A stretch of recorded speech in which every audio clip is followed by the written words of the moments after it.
Hello? Working? Not working. Oh, Dr. Paul is here. No. Check one, check on. Hi, Dr. Paul. Check, check. Is this working? Yeah.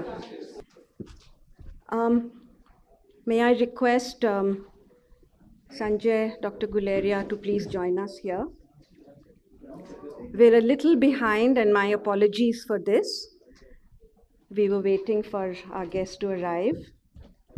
One of our panelists, Shri Alok Kumar, got held up in a meeting. He's on his way, but we won't wait. We'll begin.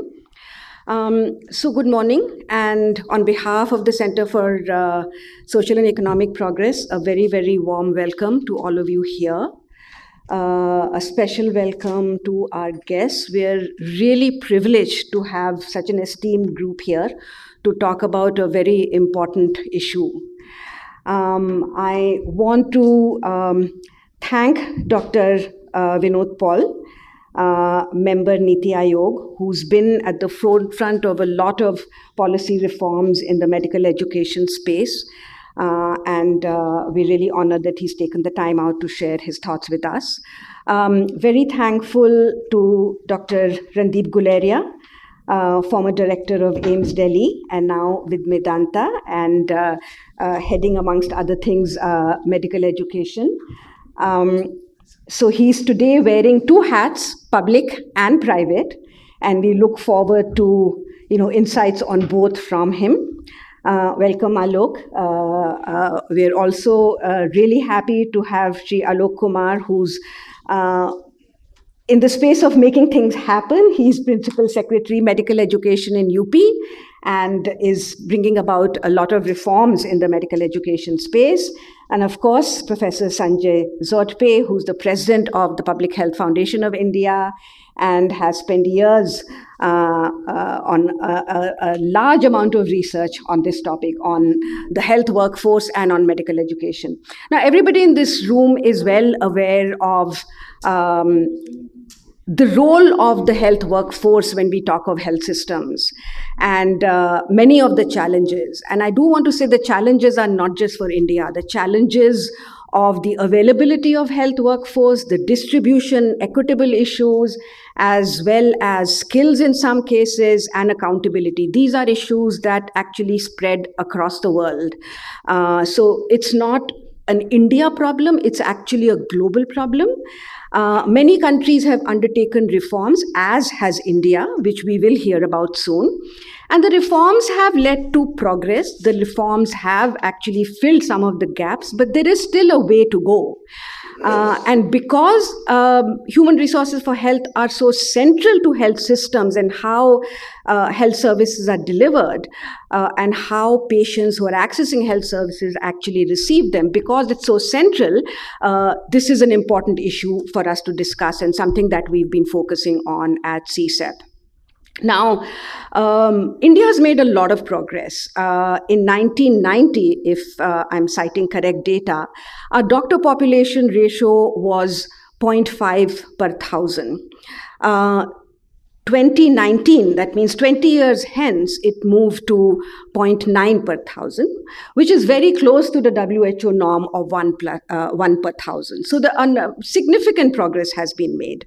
There are, of course, caveats. Some research seems to suggest that because of challenges in the data, in terms of duplication, in terms of data sets not being updated, perhaps the actual figure may be 0.7, but let's not get into that. Irrespective, there has been progress. But at the same time, if India were to compare itself with other countries, whether we should or shouldn't, I don't know, but it is inevitable to do that at some level, we can cover much more ground. A lot of other countries like Sri Lanka and Turkey and Mexico, etc., they have a stronger doctor population ratio.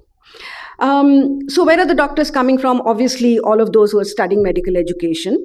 And when we look at what's happening in the medical education, there itself, there is a fair amount of demand. So, while we recognize that there are gaps in the availability of doctors, there are a lot of aspirants for medical education, but there are also gaps between the demand and supply there.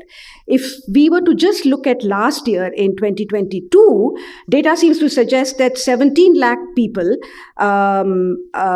aspired and wrote the NEET exam, but of these, only 9% actually secured a seat. So that gives some sense of the gap between those who actually want to become doctors and those who are actually finally becoming doctors. So it's not as if that the doctor shortage is because nobody's interested. There are many interested people, but there are structural and other problems that are creating these constraints.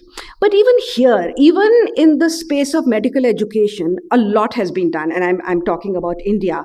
Under the leadership of people like Dr. Paul and Alok Kumar in UP, much has been done, and the expansion in medical colleges, the expansion in seats has been considerable over the last few years, which is what led to shrinking of the gap. And yet, we know that the output from our medical colleges can be much more. We do need to perhaps increase seats and enable the large aspirant pool to be able to access medical education in India, some of whom we know are going abroad or perhaps going and doing other things. So that's really the reason why we thought this a very important topic, and we could not have asked for a better panel, a better set of guests to actually comment on this, because we have a combination of policymakers, we have a combination of those who've researched this and looking at both public and private. So that's what we'll spend the next 2 hours on. I am going to hand over to Dr. Lavish Bhandari, who's the president of CSEP, and to give his opening remarks, and then request Dr. Vinod Paul to give his remarks as chair. Lavish, over to you. Thank you, Sandhya. It's really nice to be here and just to see how rapidly our research on the health policy issues related to India and also, of course, similar countries has taken off. We just started barely 2 years back, in fact, less than that. And I'm so glad that all of you could be here to share in, to contribute to, and also to be a part of the conversation that we hope to generate. I'll just start with. I just won't take too long. There are 3 or 4 things that I just wanted to share with you. I used to do a lot of work on health, and what is really fascinating about India has been the amazing increase in our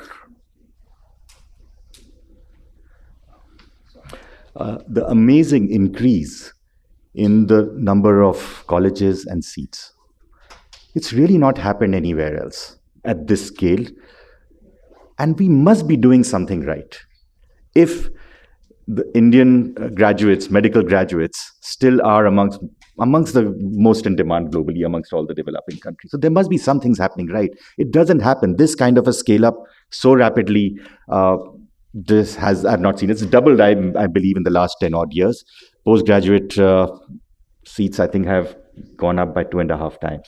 Now, that doesn't really happen anywhere. So I think it's some elements here are not just to be proud of, something that we need to build upon. So that's the first part.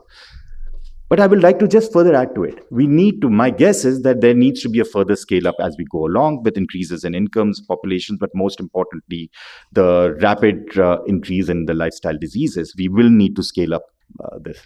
And we need to, of course, enhance quality as well, which is amongst the biggest challenge that we are going to face as we go along. So that's one. The second, and this is coming from some of the work that we are doing, is the need to be able to identify the kind of cohort we are bringing into the system. It's not, a screening mechanism is always in place. It's not just about entrance, it's about accessibility, it's about affordability and so on.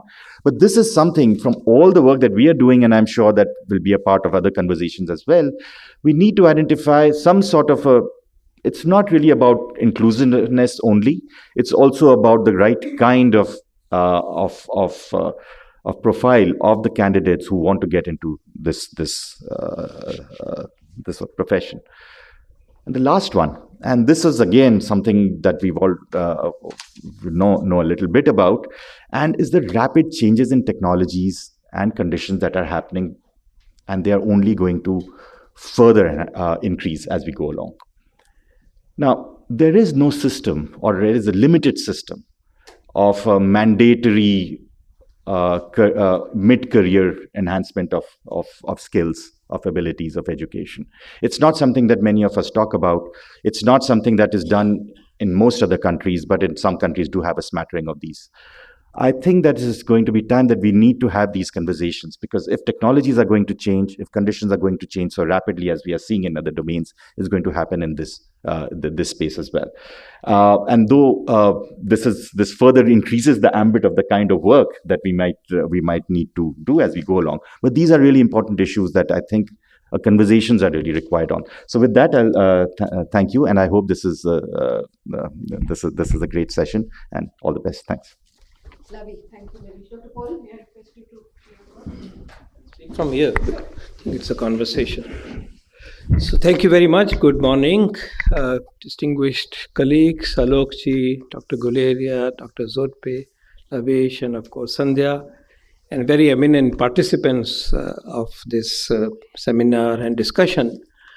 I think this discussion is very timely, very important, also because it is anchored on some new finding, interesting ways of looking at data, and Lavish has referred to it. Yes, indeed, it has been a fascinating phase the last 9 years, and some of us have watched it very closely and try to do what best we can. So I think at this point I would only say that we would like to listen, and I'll very happily coming back toward the end to give my reflection, and also try to find a way forward to work more in the direction of ensuring optimum number, quality, and distribution of health workforce. Thank you.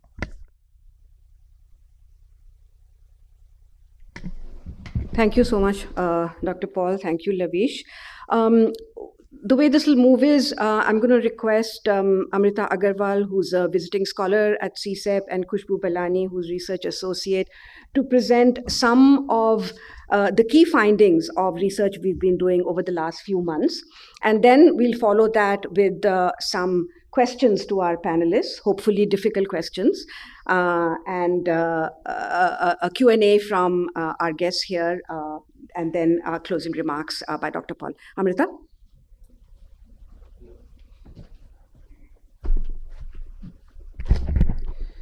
Thank you, Sandhya. Thank you to all the panelists for helping us improve our thinking on this front. So what we will cover today is the basic facts and the problem statement. Sandhya has covered, by and large, most proportions of that. We will talk about the driving factors for availability of allopathic doctors. And this paper constrains ourselves to allopathic doctors, while nurses, task shifting, and other forms of doctors are also important. We are just restricting ourselves to allopathic doctors for now. It's a big enough topic in itself. We will talk about the driving factors driving the production of doctors. We will talk about specialists. We'll also start touching upon financing of medical colleges. We are doing a part 2 of the paper, which will unpack the financing of medical colleges in much more detail. However, we'll give a small teaser of what we're finding in that paper right now itself. We'll recap the policy initiatives of the last decade, and many good things have happened in the last decade. But we'll also follow up with some policy insights, recommendations, which could be additional things which we could take forward. I will skip this. Sandhya spoke about the doctor availability ratio, but there's also wide variation across states. We'll come back and speak about this more. We'd like to know what you have, what your interpretations are. Please take your time. Yeah, okay, sure. Tell us.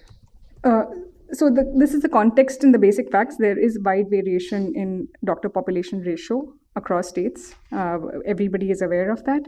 And if you just take the number of years at the current rate of production, which each of the state is doing, it'll take many, many years for some of the, especially EAG states, to achieve even the hypothetical 1:1,000 ratio.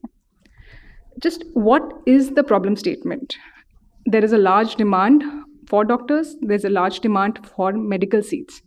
However, the production of supply is going up, but is it going up fast enough? When you look at the number of graduates per lakh of population, we are still far away below Turkey and UK. So we are at 4.1 compared to 14.3 for Turkey and 13.1 for UK. So why is this happening? So we are bridging the gap. So if you look at last decade, we have increased our number of doctors by 1.35x.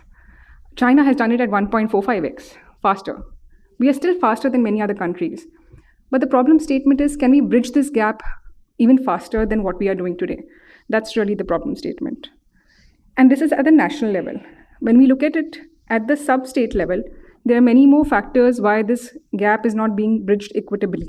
We will unpack that subsequently. And especially on specialists, we believe there's even a greater shortage. We will talk about that.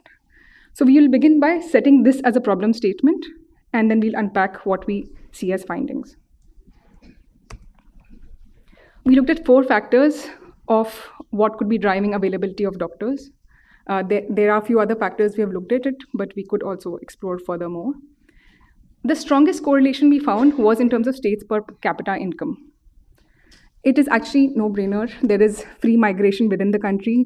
Doctors are also optimizing for themselves and their households. So there's a very strong correlation which we see between the per capita income of the state and the availability of doctors. We tend to think it will be only in terms of number of medical colleges or number of seats in that state, but there is free migration in the country, and we see that in subsequent data much more clearly. Public health expenditure, which is what is the state government spending on health, we surprisingly don't see as much correlation. And we were puzzled. You would think that since 50% of the medical colleges and medical seats would be funded by the government funding, and also there's a lot of bonds, that would not be the case. And also government is a big employer. But what we see in the data is there's not so much correlation. And it could be because of many factors. It could be, again, we are a free country, migration is allowed, and there could be other things which are happening there. Migration, we often hear that there's a big brain drain going on. Indian graduates are going to other countries. Actually, what we see in the data, the net doctors, which is doctors going out after graduating from India, and number of doctors coming into India after studying from other countries, we are actually net positives. So which means more graduates are coming from outside of the country into India than graduates from India going outside, which was a surprising finding for us, and this is consistent year after year, that actually we are not seeing a big brain drain in terms of graduates. That's at the numbers level. However, at the quality level, we can debate. Is the best quality doctors going out? Are the worst quality doctors coming in, or vice versa? That's not yet deep dived into. But we were surprised that migration is actually a net positive story, which again goes back to the point which Sandhya was making. There is a lot of demand. A lot of people do want to become doctors. So they're going to other countries, becoming graduates, and coming back. Lastly, in terms of presence of government medical colleges and number of doctors in the government service, we see some association. However, there could be other factors leading to the strong association, so we still have to unpack that. But we have seen the presence of government medical colleges to be a benefit to employment of doctors, especially in the government hospitals and primary care in that state. I'm not going to spend so much time on each chart explaining what our findings are, what are the correlation. I'm sure you'll find that more deeply in the paper itself. But those are the key findings which we want to share.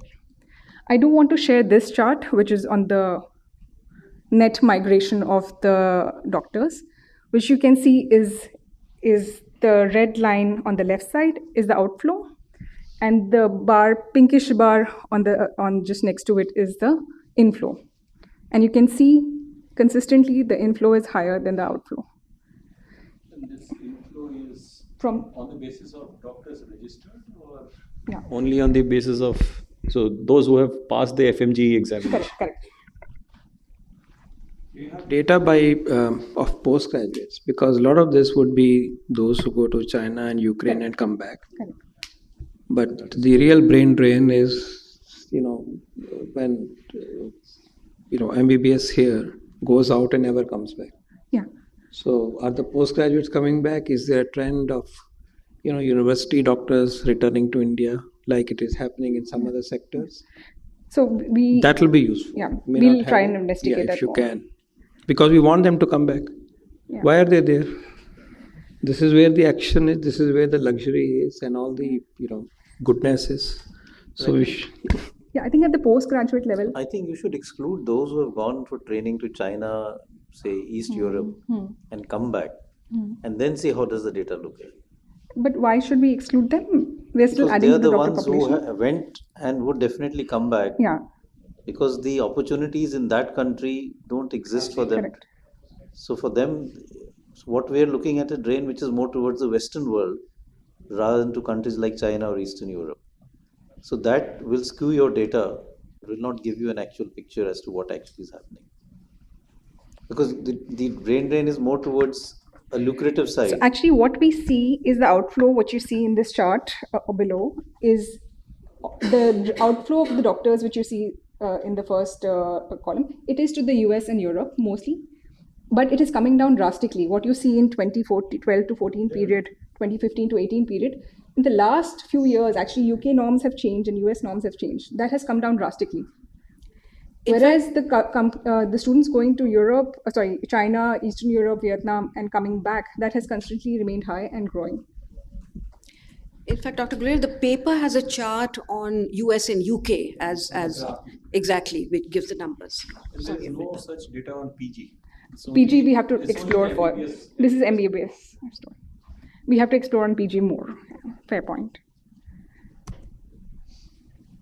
And we also see a correlation of government medical colleges with employment and availability of government doctors. So we've looked at the government seats 5 years earlier, and the production of doctors, how does it impact government seats per 1,000 5 years later? So on the y-axis. And we do see a correlation between the two. And this could help us understand how to increase availability of doctors in the government system. This is a little complicated chart. Please bear with me. We will talk about how different states really look like. So the first left-hand side map of India is the state-wise production of states per million. It's not a surprise to anyone. Southern states have much more production per million population than the northern states. When you see over time, this is a static view of, but when you see over time, you especially see some states like UP, Rajasthan really increasing their seats per million quite dramatically. So I think there's been positive momentum in even the northern states in some select states. But by and large, this is how the picture looks. Now we see it's the production versus the net supply addition. And how does that map look like? So I will explain this. So suppose the production is the number of seats in the state in 2014-15 is X is 100. That should lead to an increase in supply of 100 5 years later in that state. When you compare the number with actual net addition of supply in that state 5 years later, which is in 2019, you will see actually that number doesn't match up. So the number of graduates in 2019, which is the production, divided by the net addition of doctors in that state. That's the ratio which we are talking about. In Karnataka, that ratio is 1.4. So many more graduates are being graduated in Karnataka, but the net addition of doctors in Karnataka is much lower. Therefore, the ratio is 1.4. So what means is Karnataka is producing a lot of doctors. Those doctors are going to other states. That's the hypothesis. When you look at, on the other hand, Tamil Nadu has a lot of seats per million, which has a lot of production of doctors. It is producing a lot of doctors, but the net addition of supply of doctors is much higher. Therefore, the ratio of 0.7 means that it's sucking in doctors from other states. So it's net migrating in doctors from other states. So this begins to give us a map of the flow of doctors across the states. We are going to try and replicate this across multiple time periods, but this is the picture we are getting now. So we will now talk about it. And then in conjunction with what is availability of doctors. So you produce doctors, they migrate in or migrate out, and therefore that leads to net availability. And how that availability moves over time. And you begin to see that net availability of doctors is, again, similar to more the production. In some states, like Rajasthan, that is beginning to change. So we see 4 kinds of states. I hope everybody's clear on the 3 charts. We see 4 kinds of states coming out of this analysis. There's high availability states like Karnataka, Andhra Pradesh, etc., which are also exporting out to the rest of the country. So they are like a manufacturing hub, which is producing for the rest of the country. It's economics. Whoever has better factors of production is able to provide for the rest of the country. Then there are other states which have high availability, which have good factors of production, but are still importers. And that could be from incentives, that could be just still, they are actually importing patients rather than exporting doctors. They are Delhi, Maharashtra, Tamil Nadu. So when you see the 0.7 in the middle chart, you see 0.7, 0.8. That means that these are net importing states of the supply which has been added. Then we see low availability states, which are actually able to retain their doctors and are able to attract additional doctors, like Rajasthan, Orissa, Haryana. So in the middle chart, you see them as a ratio less than 1. Very interesting. So you would think that how are they able to do it? One, they're able to retain their doctors, and more importantly, they're able to attract other doctors from other states. So, which is very complementary. And when we unpack some of them, it's not a universal trend. Like Rajasthan has a lot of government colleges and a lot of increase in government colleges recently. So we should understand this cohort better. And lastly, we have these states which have low availability of doctors, which have low production per million population as well, but are net exporting out to other states. So, for example, UP and Bihar, they are increasing their production. But is it adding to the supply in that state, or is it migrating in some form to other states? So this is one little complicated, but just to try and show that incentives and migration does matter into the overall availability. And what are the factors of production? Who really has strength in producing? How can we leverage that better? And then what do we do in low availability state and low production states so that we can create environments for retaining the talent as well as attracting better talent?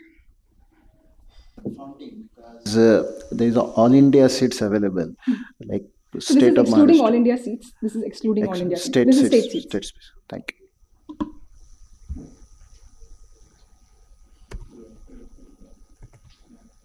Okay. So we'll move forward. Khushbu.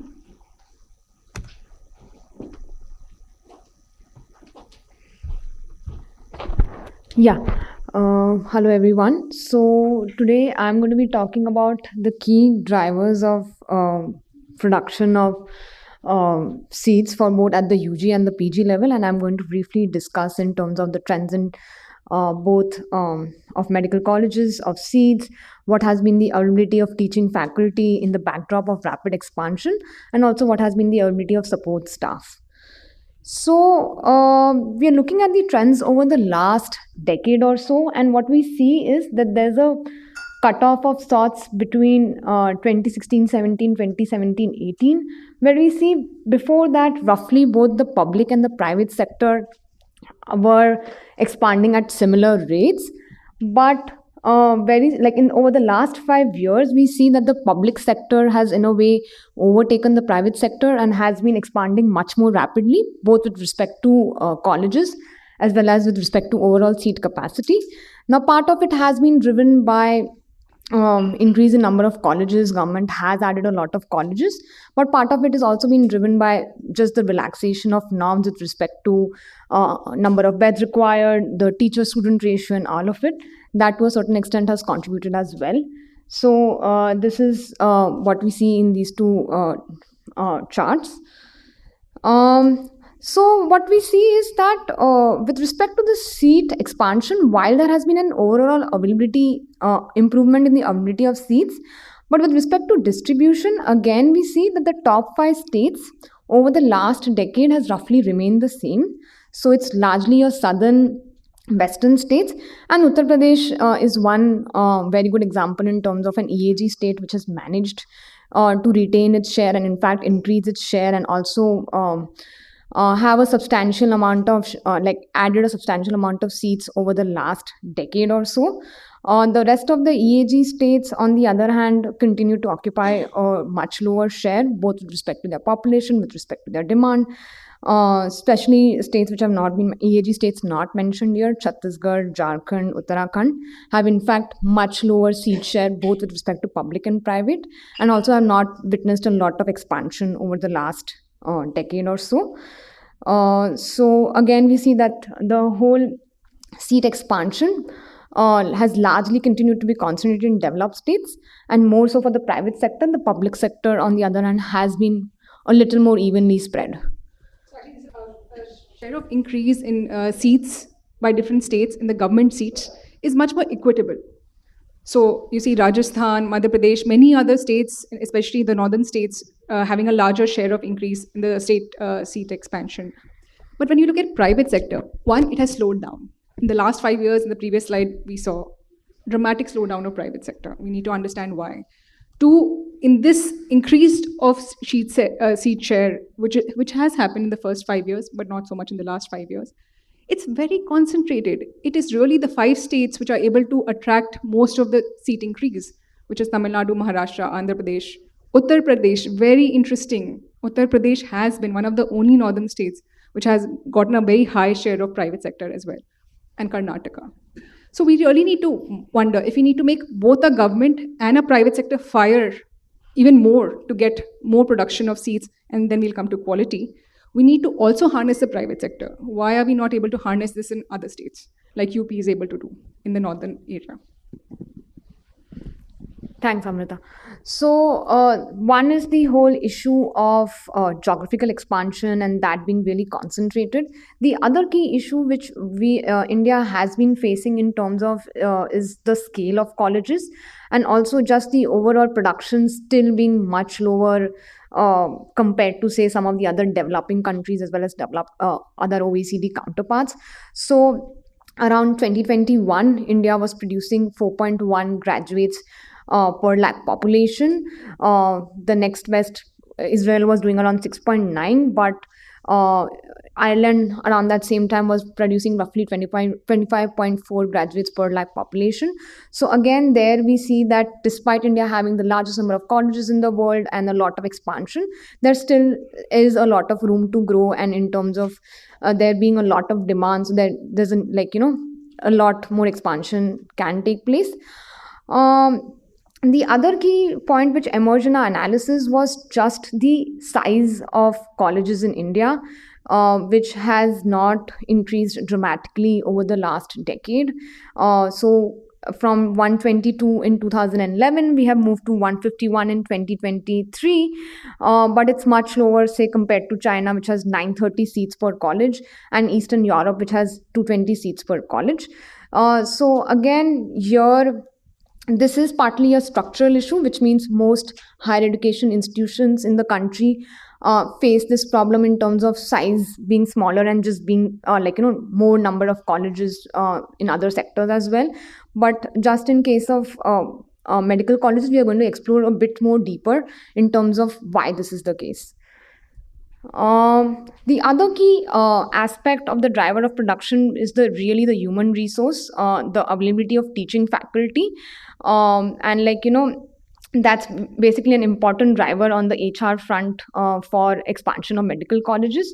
But what we see is both across both teaching faculty and the non-teaching faculty staff, that there has been an acute shortage. And this shortage is not just restricted to the newly formed AIIMS. Even, say, AIIMS Patna, which was formed roughly a decade ago, its first batch became operational in 2012, still continues to have a 50% teaching faculty shortage. So again, that's an issue. Currently, this shortage is being partly addressed by recruiting contractual staff and all of it. But still, the permanent staff recruitment continues to be poor across both old and newly formed AIIMS. Now, with respect to specialists, so far we discussed the drivers with respect to the production of MBBS doctors. With respect to specialists, again, the drivers are roughly the similar in terms of medical colleges, in terms of seats. In terms of seats, again, the important part is where really the expansion is taking place, like which specialties are seeing the expansion. That's the key aspect. Then the availability of teaching faculty, support staff, again the same drivers. But our PG analysis was limited largely due to the lack of availability of data.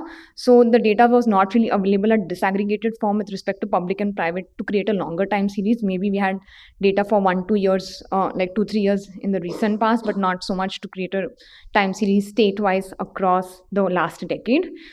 So what are the trends with respect to PG? With respect to PG, one, we observed that the seat expansion has in fact occurred much more rapidly compared to UG, which means about 270% increase over the last 10 to 11 years.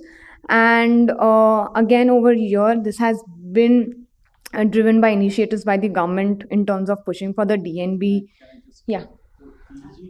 PG is only the NMC recognized PGs, or you include the DNBs also as This part includes of, DNB. This includes DNB. DNB CPS as well, because like derecognition just happened. So yeah. So this is inclusive both of the MD, MS, DNB as well as the CPS seats as well. Sorry? Yeah, clinical, non-clinical, both are included in this chart. So this is the overall number. And what we see is that over the last decade, this has expanded rapidly. DNB has been pushed for by the government, and there has been a notable increase in the contribution of the private sector. Private sector currently contributes 7% to the total seats, roughly 67% to the total DNB seat pool. So there has been a lot of improvement on that front. But on the demand side, there still continue to be 2 or 3 key challenges. One is that only 50% of students who qualified the exam, and only 49% of the ones who qualified actually managed to secure a seat. So again, a big demand supply gap similar to the MBBS level. The other key problem is just that despite the rapid expansion and there being a high demand, we see that roughly 7 to 10% seats were vacant over the last 3 years. And while we do not have data to pinpoint where really this vacancy is taking place, but largely it has taken place in the non-clinical and the paraclinical low demand specialties. So those seats continue to remain unfilled, and that comes with its own set of challenges. So what we see is that in context of India, there is a low PG to UG ratio, which means the number of seats available at PG level are lower than at the UG level. And India's ratio, while has improved rapidly over the last 5 years from 0.47 to 0.67, but this ratio in fact is poorer once you account for the 10% or the 7% seat vacancy. This ratio in fact worsens. And when I compare India's ratio to some of the developing and developed countries, China is roughly at 1.01, US is at 1.85, and UK is at 5.98. So why do we really need this high PG-UG ratio? One is that the top 10 causes of death in India currently, out of the top 10, 6 at least require some degree of specialist attention, which means they cannot be attended to or treated by MBBS doctors alone. So those 6 at least require some degree of specialist attention. So therefore, India, there is a need to produce more specialists, even if simultaneously, while we improve our primary care and everything else, there is a need to produce more specialists. Just go back. Yeah. Part of what you're seeing as US data, that they maintain their undergraduate seats at this level, and then they get doctors from outside who are ready-made, and then they give them training and they become fellows and so on. So this is that virtue that you can see. Yes. Lastly, these have been our initial set of observations with respect to the expansion of colleges, what really have been the challenges. It ties in with our remark with respect to seats for colleges being lower in India compared to some of the other developing countries and developed countries. One is with respect to capex. There has been a relaxation in land requirements. But besides metropolitan areas where you can function in a class A cities where 10 acres land is the bare minimum. With respect to others, there is a short, with respect to others, they still need to comply to the 20 acres of land requirement, even if they can be, like, say, located within 10 kilometers radius of each other, as per the recent changes, but that continues to be the norm. And what that really results in is then these huge land parcels would not be available in the center of the city. They're more likely to be located on the outskirts. And when they are located at the outskirts, it results in two set of challenges. One is to attract then the human resources to run this, and the second is with respect to the ability of patients to maintain the bed occupancy and all of those norms. So therefore, this norms with respect to bed occupancy and with respect to bed to patient and all of this results in both a high capex as well as a high opex. And it has been found that generally in India, for a private medical college, the average time for break even is roughly between 10 to 12 years. So we see that there's a clear element of diseconomies of scale. On the demand side, we see that this high cost has in turn resulted in a capitation fee and the NRI quota then becoming key instruments of cost recovery. And lastly, we see that there is a mismatch between there being on the one hand high demand, on the other hand the supply not being able to respond to this high demand because of these operational constraints, and therefore the price signal not really being working.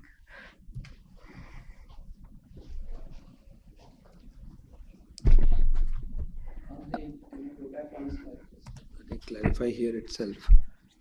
This is an old MSR. Has this, you've seen the more recent MSR, which doesn't qualify, 10 acres of land or 20 acres of land. That has been changed.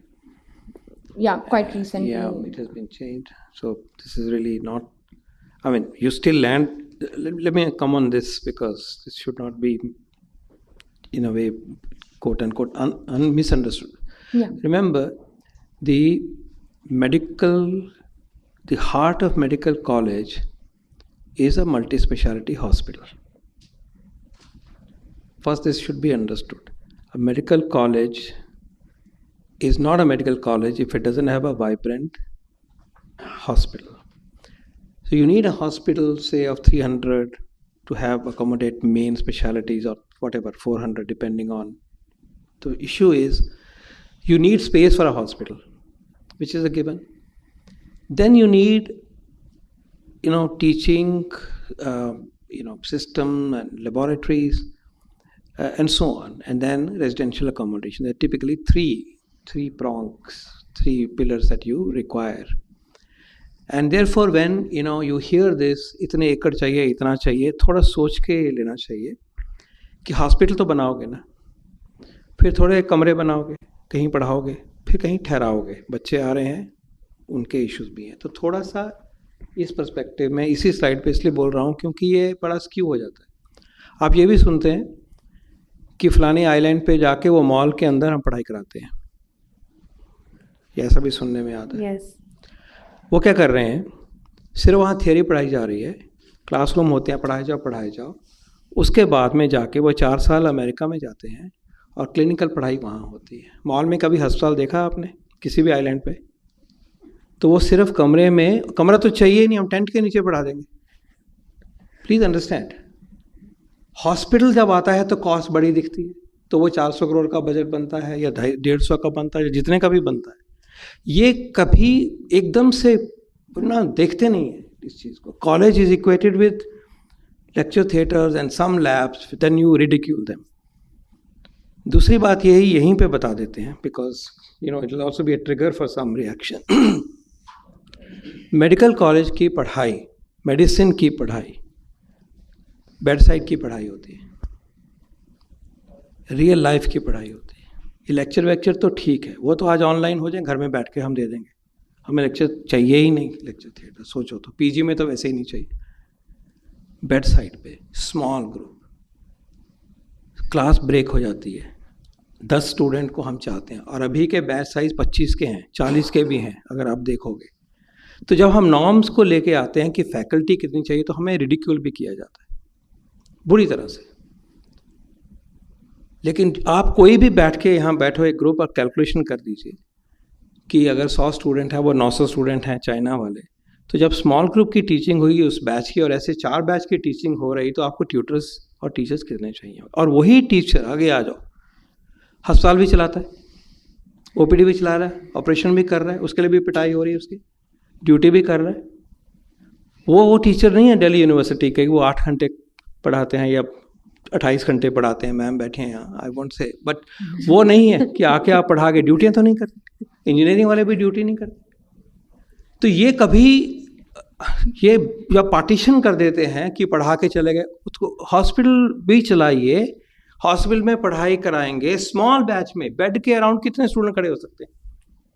8, वो हमारा batch size होता है। और ये space जो है, ये तो इन प्रिंसिपल ये है कि आप हॉस्पिटल बना लो, जो नॉर्म्स हैं, म्यूनिसिपल की नॉर्म्स हैं, जो भी नॉर्म्स हैं, हमें कुछ नहीं लेना देना, रेगुलेटर को कुछ नहीं लेना देना, स्पेशलिटीज दिखनी चाहिए, लगभग इतने बेड होने चाहिए, उसके साथ में कॉलेज बनाइए, आप ऊपर ले जाइए। आप स्पेसिफिक है ही नहीं है कितने एकड़ चाहिए, आप 100 मंजिला बना लो तो 2 कनाल में बना लीजिए आप मेडिकल कॉलेज, राइट। तो ये रेक्टिफाई हो गया है thanks to the team that has been working on it. लेकिन मुझे बहुत दुख ये होता है जब ये कहा जाता है कि हम मॉल में पढ़ते हैं, या इतने का करोड़ का क्यों बजट होता है, ये सब स्क्यूड है। वो सिर्फ थियरी की पढ़ाई है, वो लैब भी नहीं होती होगी वहाँ पे, और फिर जाके 4 साल उतना पे करके अमेरिका में पढ़ाइए अपने बच्चों को, वो जो है उसकी बात ही नहीं होती। अस्पताल is the heart and the temple of learning in medicine. अब वो बना दीजिए पढ़ाई।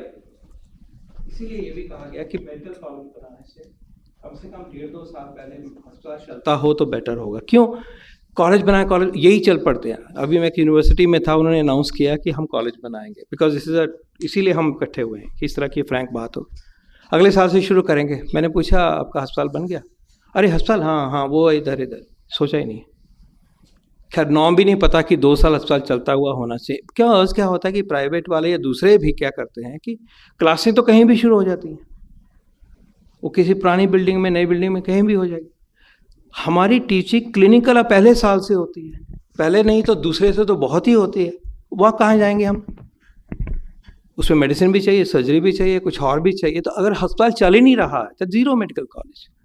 तो पहले अस्पताल की इन्वेस्टमेंट को, हॉस्पिटल को आप चलाएंगे तो ही सब बातचीत होती है। इसीलिए कुछ इस तरह की रिक्वायरमेंट्स को कहा जाता है, लेकिन उसको भी रैशनलाइज किया गया है। लेकिन मेन बात यही है कि आप ये सोचिए कि पढ़ाने वाला जो है वो अस्पताल भी चला रहा है, उसके बावजूद भी पढ़ा रहा है। दूसरा है कि अस्पताल में ही पढ़ाई होती है। Thank you. Dr. Paul is making a very important problem and highlighting that, which is cost, quality, and supply, and the financing. How does all this tally? And we are somewhere trying to balance this out, and that is a major problem. So we need quality.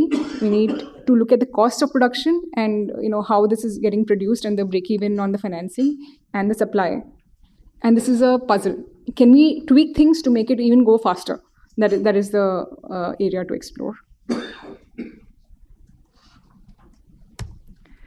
The government has taken a lot of positive reforms in the last decade, and some Dr. Paul just referred to it on relaxation of norms, especially on the regulatory reform, relaxation of norms for teacher-student ratio, the land requirement, the beds requirement. This is just what he mentioned right now, and the infra requirements, all very positive moves, and therefore this has been a step, very much a step in the positive direction. We need to see what more can be done further on this front. There is an increase in max intake from 150 to 250. Should it go back to 150? Should we look at Vietnam, for instance, where the average seat size is 400, 500? What are they doing? There could be other middle-income countries which are doing interesting things. Thailand. So we should probably explore, not only look to UK and US to guide us, but look at other emerging economies and what are they doing. So if quality is a constraint, then we have to look at cost functions, and scale is an important one there. and what more we can do there. There's been also very important moves on the shortage of specialists on DNB, and Dr. Paul and many others have personally moved this agenda. Very welcome in increasing the specialist availability in India. Financing, this is something which has really been there from a price cap reservation perspective and a viability gap funding perspective. So it'll be good to understand from some of the panelists here how this is really panned out. We didn't in the data see so much correlation of this with the outcomes and the output of doctors, but it'd be good to hear from the panelists on what they have observed really on this front.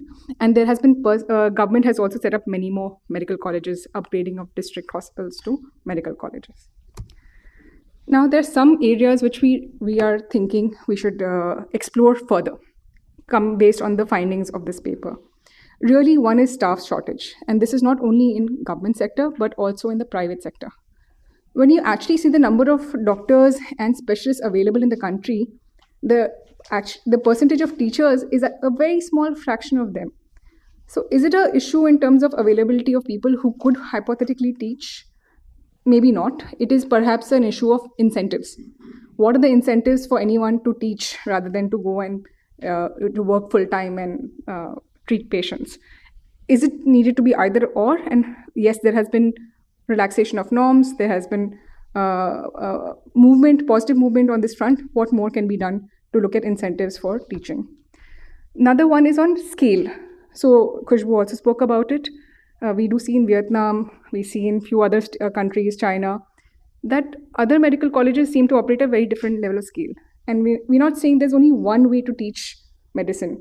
There could be many, many ways to look at scale. It doesn't need to be at the very high end. It doesn't need to be very low end quality. What is the ways in which we can look at tapping the economies of scale, and what can we do further on this front? That's the certain, and for that we need to improve approvals for newer departments, newer seats, while maintaining quality.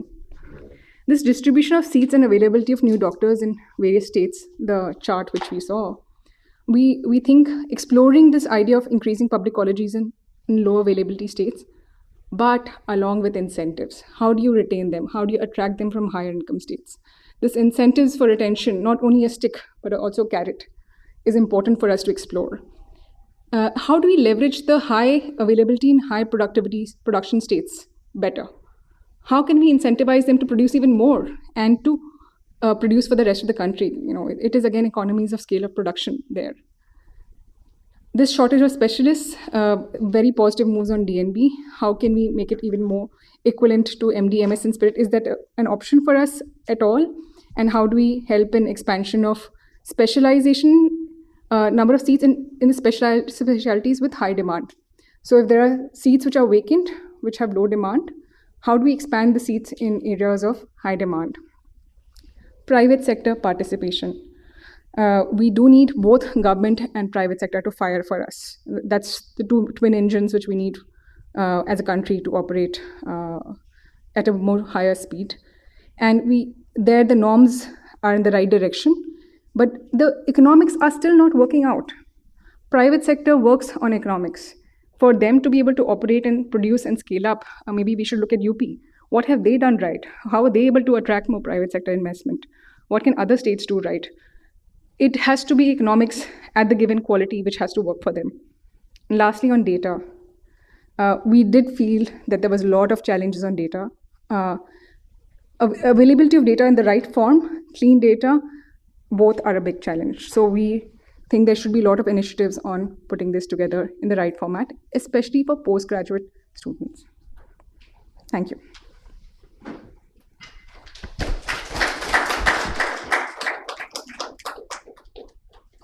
Thank you, Amrita. Thank you, Khushbu. Is this on? Is this on? Hello? Yeah, okay, thank you. Thank you, Amrita. Thank you, Khushbu. We've identified some difficult challenges, if I can call them that, which are fundamental to our making even more progress on the medical education front. So what we'd like to do now is take some of those issues that we've identified and ask our panelists specific questions. So, Alokji, if I may start with you. UP's done some incredible work over the last few years in terms of increasing the number of colleges, as we just discussed. How have you dealt with the challenges of the inputs that are required to make these colleges operational and effective, specifically in the form of teaching faculty? We just saw some data, AIMS Rishikesh, and this is when AIMS is top of the line, right? But AIMS Rishikesh, which was started about 10 years ago, continues to have about a 35% vacancy rate. What is UP thinking? What have been the ways in which you have or are handling this? And what are some of the ongoing challenges in terms of making these colleges that have been introduced successful? Thank you, Sandhya. Thank you so much. Very at the outset, let me compliment Amrita and her team I forgot her name, Khushbu, for presenting some very deep insights into the medical education scenario, how it pans out, at least insofar as doctors are concerned. As you said, still data is sketchy, not fully clean, so therefore there will be need, and because the specializations are so many, what is there in MBBS, and MBBS today is, apart from general duty medical officer, they don't do anything. Unlike the MBBS that we used to know for the past, where they could do surgeries, they could do deliveries, they could do almost everything. And very few people needed to reach the specialists. So today the MBBS is largely used as a general duty medical officer, or in some non-PG JRs where they need supervision. They can't do it independently. So the critical thing is how many specialists we have got and what we want to do with them. So with those qualifications, let me try and answer some of the issues insofar as UP is concerned. So I think if you look at the evolution of medical colleges in UP, I'll give you, so the first college in UP was the King George's Medical College, 1910. Then we slept for about 40 years. Then between 1950 and 1970, we established 6 medical colleges, which were concentrated in large urban centers of UP: Agra, Gorakhpur, Jhansi, Meerut, so the Prayagraj. These 6 medical colleges came up between 1950 and 1970. Then we again went off to sleep. 1991 we see and UP was very, very reluctant to allow private sector to operate in education, and that is not only in the medical field, but it is, it was secular across engineering, and that is why you see a large influx of UP and Bihar students going and studying in Maharashtra, Tamil Nadu, Karnataka, which were more advanced states which permitted private colleges to operate. Then I think somewhere along the line, the state was unwilling to invest, and therefore the private sectors, and eventually people realized that if UP students are paying money, capitation money, they might as well pay to UP parties rather than to Maharashtra or Tamil Nadu parties, okay, or Karnataka parties. So then they allowed a whole host of private medical colleges, and then you see between 1990 and 2010, there's a certain spurt in the private sector investment, and these were basically, there was demand, but the government never kept up with the supply, so there was somebody who needed to provide, and therefore these private colleges came up. How good quality, that's a separate question. Then after 2010, the government started waking up, and the reason why the government started waking up was because there was a lot of hue and cry, because these people charged capitation, there was no control, there was no system of admission, nepotism, sifarish in terms of admission. And that is why, because there were a lot of aspirant students, the students and the parents really forced the political system to respond. And they said that, you see, private colleges, there's little you can do. At that time, there was no need. Therefore, you please invest. And 2010, we started investing. 2010 to 2017, from 7, we moved to 12 medical colleges. We had 2 Government of India medical colleges, one in JNU, one in Aligarh, in Banaras, BHU, which were traditional old medical colleges run by Government of India through the university system. And then 2 AIIMS were also established, one at Raebareli, one at Gorakhpur. So from 7, we went to 16 in terms of government colleges up till 2017. And then this scheme came along where you allowed district hospitals to be upgraded as medical colleges. And then from 16, we went to 35 in a matter of 5 years, 2017 to 2022. And in the next 2 years, we will go from 35 to 49. Okay. So we had seen a doubling of the number of medical colleges, government-owned medical colleges, and a tripling in the last 5 years and tripling in the next 2 or 3 years, because the construction is going on. We should be operationalizing them. This is the government. The private was 15 at 2017, doubled to 30. And now we are trying to see, our policy is at least one government college per district. We don't care whether it is private or public, but the idea is that tertiary care facilities should be available in every district, and the size of UP district is not a small thing. It is like typically 30 lakh population. So that is, and larger districts will have 50 lakh, which is almost of the size of countries if you look at by European and other standards. So I think by any metrics, I think the desirable goal should be at least one medical college per district. So we have now 75 districts. 59 of them are now covered with a medical college. There are some districts which will have multiple medical college, but there is at least one medical college in 59 of those. The remaining 16, we are now looking at private sector partnerships, and UP is the first state to have a separate policy on this. I'm happy to announce 4 have been allotted, and as sir said, the heart of it is hospitals. So anybody who ran a 300-bedded hospital, a 400-bedded or 200-bedded hospital, we are trying to get those parties to invest in creating a medical college. And the state government has created enabling policies in terms of assisting these parties to establish and giving some kind of back-ended subsidies in some situations, and viability gap funding through open bidding in some other situations. So 4 out of those 16 districts have settled. 2 will be applying for permission this year, and 2 will be applying in the next year. For the 6 other districts, the bidding is going on as I speak. 16th August is the last date for the bids. The remaining 6, we have applied for in-principle approval to Government of India. But my sense is that by 2027, we should have all the 75 districts covered, and at the time we end up in 27, we should have 98 medical colleges. We were about 30 in 2017. So within 10 years, from 30 to 90. So we are saying that doubling in the last 5 years, tripling in the next 5 years. So that is where it is almost an article of faith with the current government that we need to do it, and we are trying to do our best. So I think, does that answer your question adequately? This is very helpful. Indeed, it's amazing progress, and it's very useful.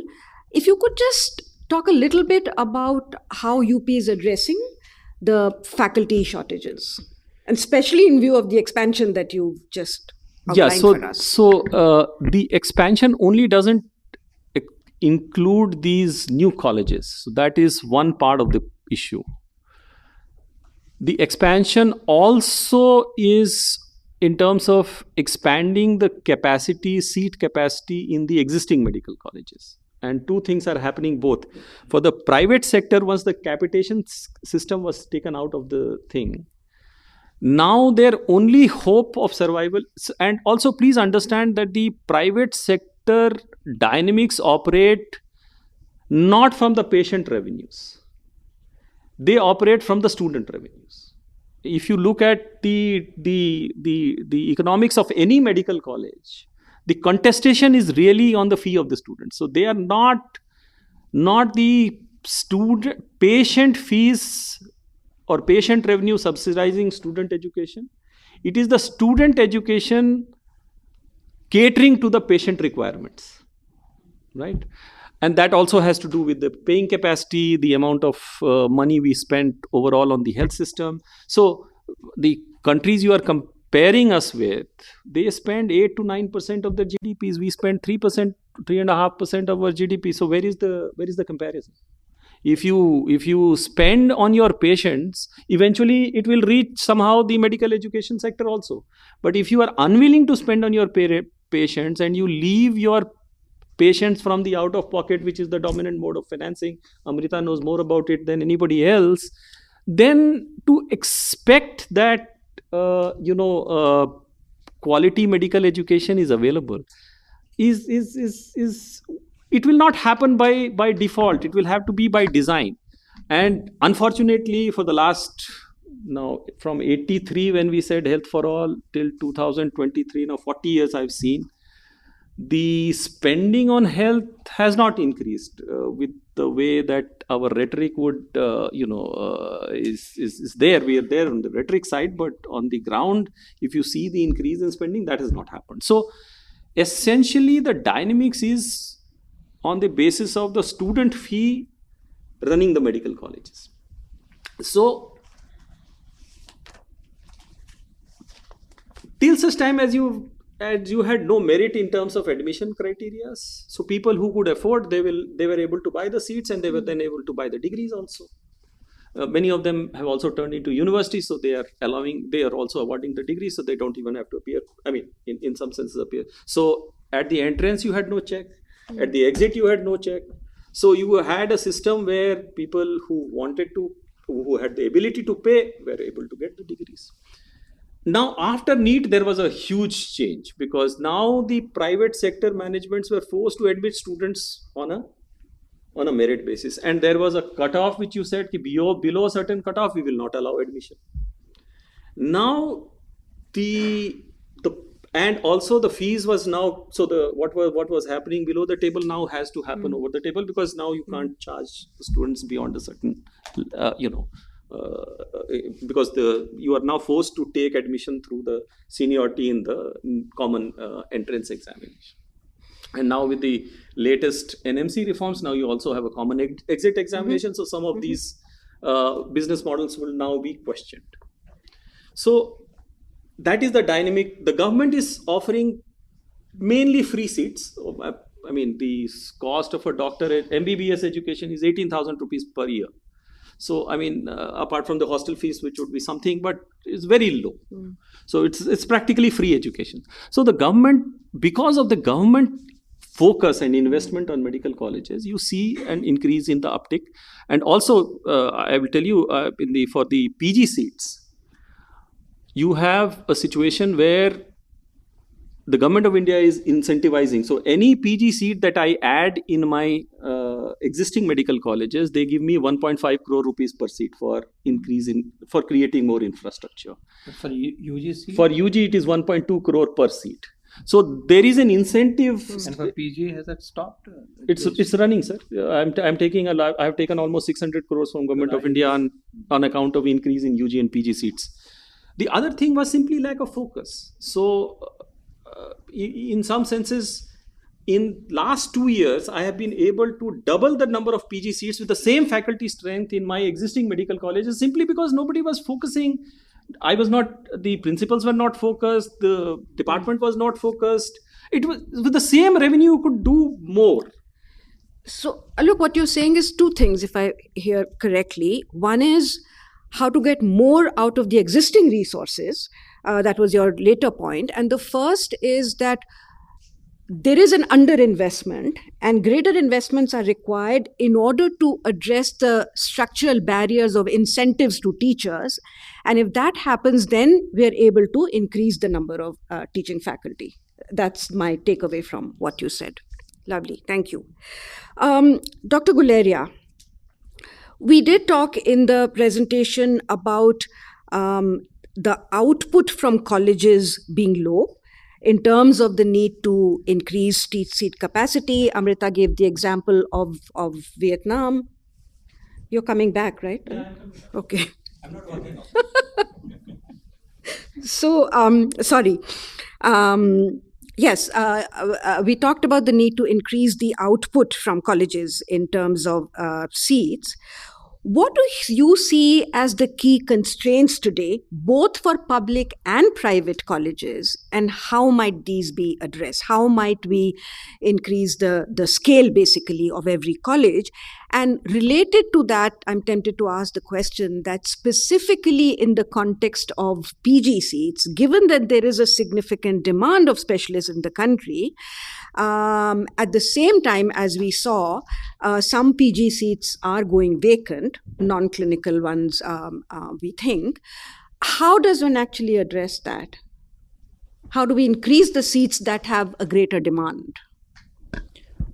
So I think, first of all, a great working paper. Congratulations.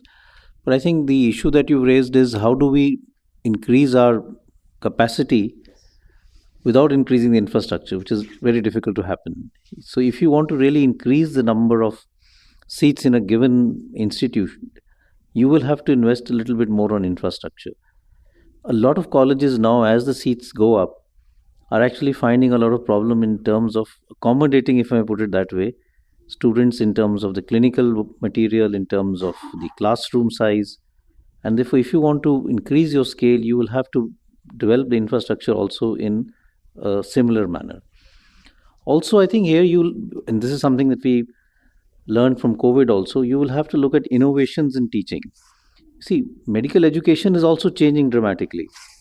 What we had, let's say, 20, 30 years ago in terms of a classic blackboard teaching or PowerPoint presentation has now become more of an interactive sessions, flipped classrooms where you have more of student interactions rather than having a blackboard teaching. Students really don't come for classes like that because they feel this is something they can get on the net. It's full of lectures from better faculty that they can hear on YouTube. So how do you get that interest back, and how do you look at other issues which are communication skills in terms of ethics and other things? So in my mind, when we start looking at increasing the numbers, it's the infrastructure and how do you develop a curriculum which is valid for the doctors of the future, because this is something that we need to look at, and we need to invest both in terms of technology and infrastructure. It's possible in the similar environment if we look at how we can do it using new technology. We had online classes during COVID. If you combine that with bedside teaching, and that is the biggest constraint that I think, you see, teaching doctors to become good clinicians needs that they have to interact with the patient. They have to be able to be present there. And medicine has changed so much that when we would spend a lot of time in examining a patient, picking up signs, our training has now moved to an area where we spend more time looking at the investigations. How do we really balance that out? You would spend half an hour examining a patient looking at subtle neurological signs. Now everyone just wants to look at the MRI. So we need to really have good quality doctors in trying to balance that out. And that is where the challenge lies when we increase the numbers. Because then you have a huge number of people coming in, but you don't have the infrastructure to really provide that type of clinical teaching that you should as far as the students are concerned. So I do agree that you need to have a larger number of students coming in, but we need to balance that out with a good quality of training. And it can be done if you start integrating some degree of technology for that matter. For example, even if you look at basic science, if you say you should have all your anatomy on cadavers, it's not going to be possible as you increase the numbers. But you have very good simulation cadavers available where you could actually have a simulation lab which could actually look at the human body from the muscles, from the arteries, from the bones point of view, and you could give a good teaching to students rather than having a huge number of cadavers, which was the classical teaching. So we have to find a way of how do we innovate to be able to accommodate more people and therefore be able to increase it. We won't be able to do it by just following the age-old method that bigger classrooms and bigger, let's say, hospitals with more students coming in. We will have to innovate. So one question to what you just said in one observation, does this suggest, because if you're talking of if we are talking of innovations in, let's say, pedagogy and the way teaching happens, expansion may not necessarily require an expansion of teaching faculty.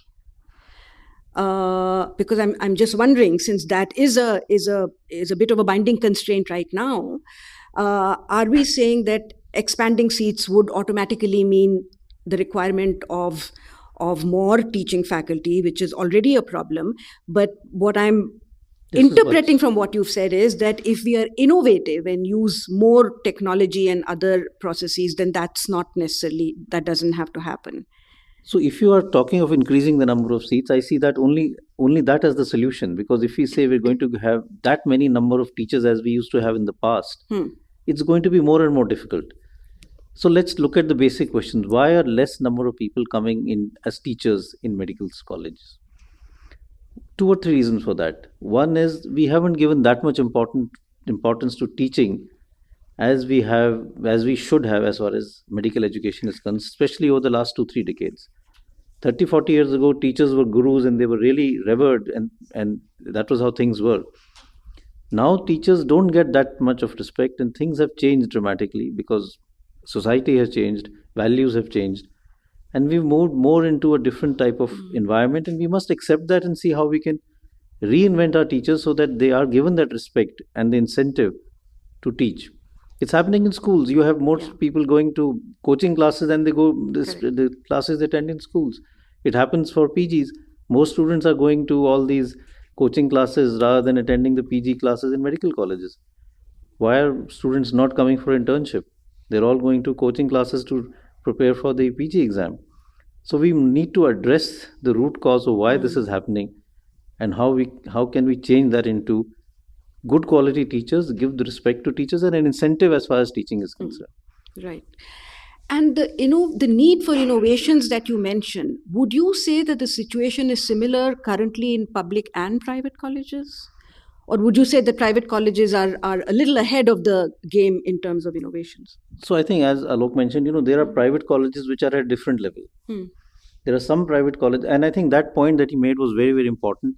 How does a private college get its revenue? If a private college is running its revenue only on the college and not on the hospital, it's going to have a tough time, and therefore it's something that is not going to work out.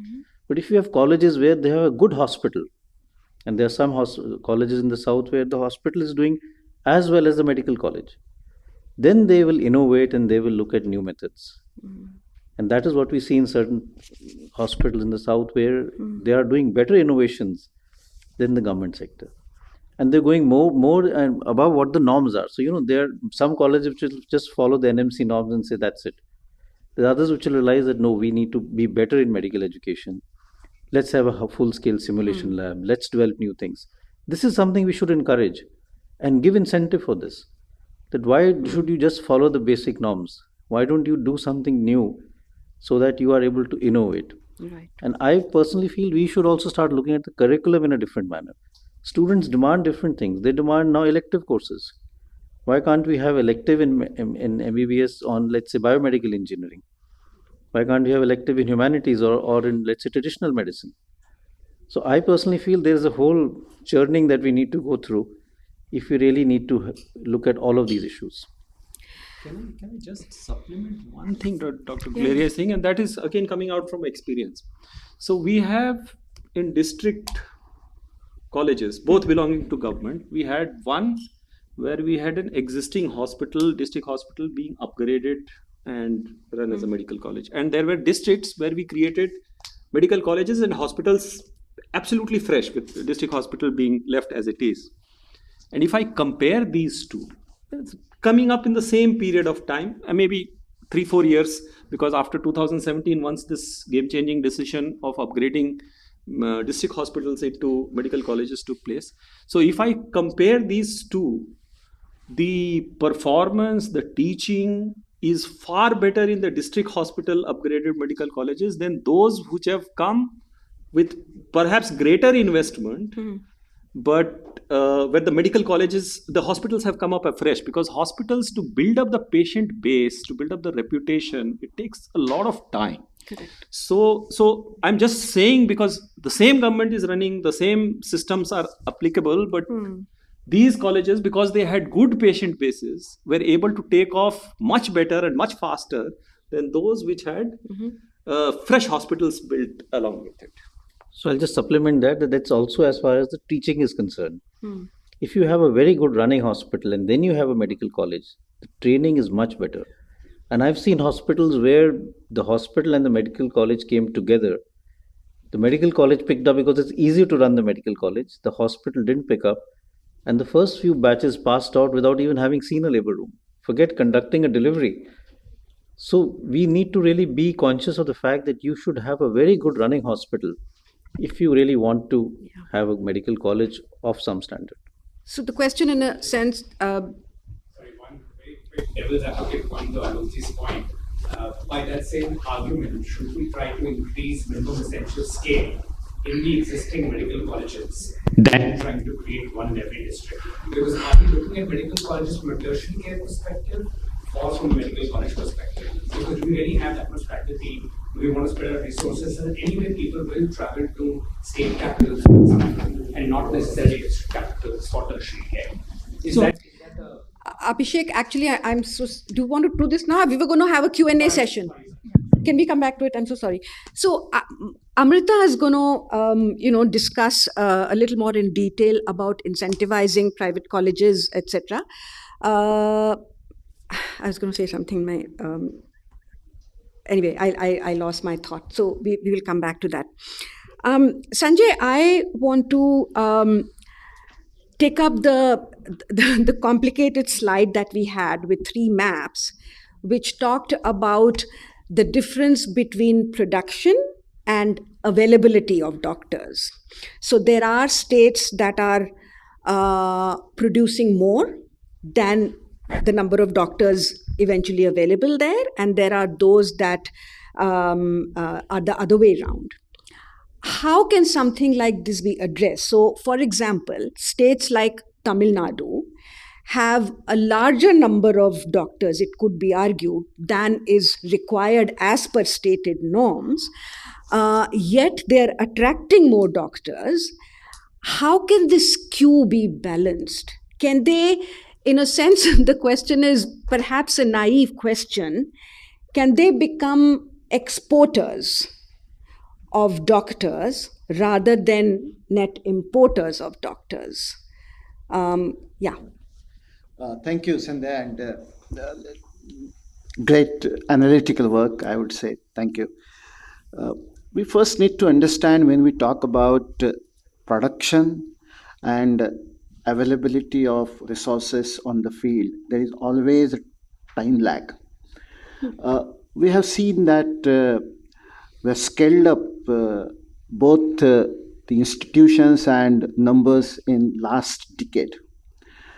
And the effect of that would be seen in the next decade, actually, because it's a duration, 4.5 years and internship, and then they spend a couple of years for preparing for PG exams and so, and then, so it takes time, actually, it's a duration. So we need to understand that when we are talking about the production capacity at this point in time and the availability of the doctors, that also needs to be looked at. So that's one. Second is that there are 2 scenarios that you also mentioned, that there are some states where you have high production capacity, but the density is, the doctor's density probably is on the lower side. Could be responsible for like outward migration, because when you talk about the production capacity, sometimes students from other states who are coming, they go back. So like students from UP and Bihar, in Maharashtra for that matter, Karnataka, in previous decade we had seen that the students coming, then graduation they go back to their states for that. So even you have a high production capacity, the students that you are training, they come from different states, so they go back basically.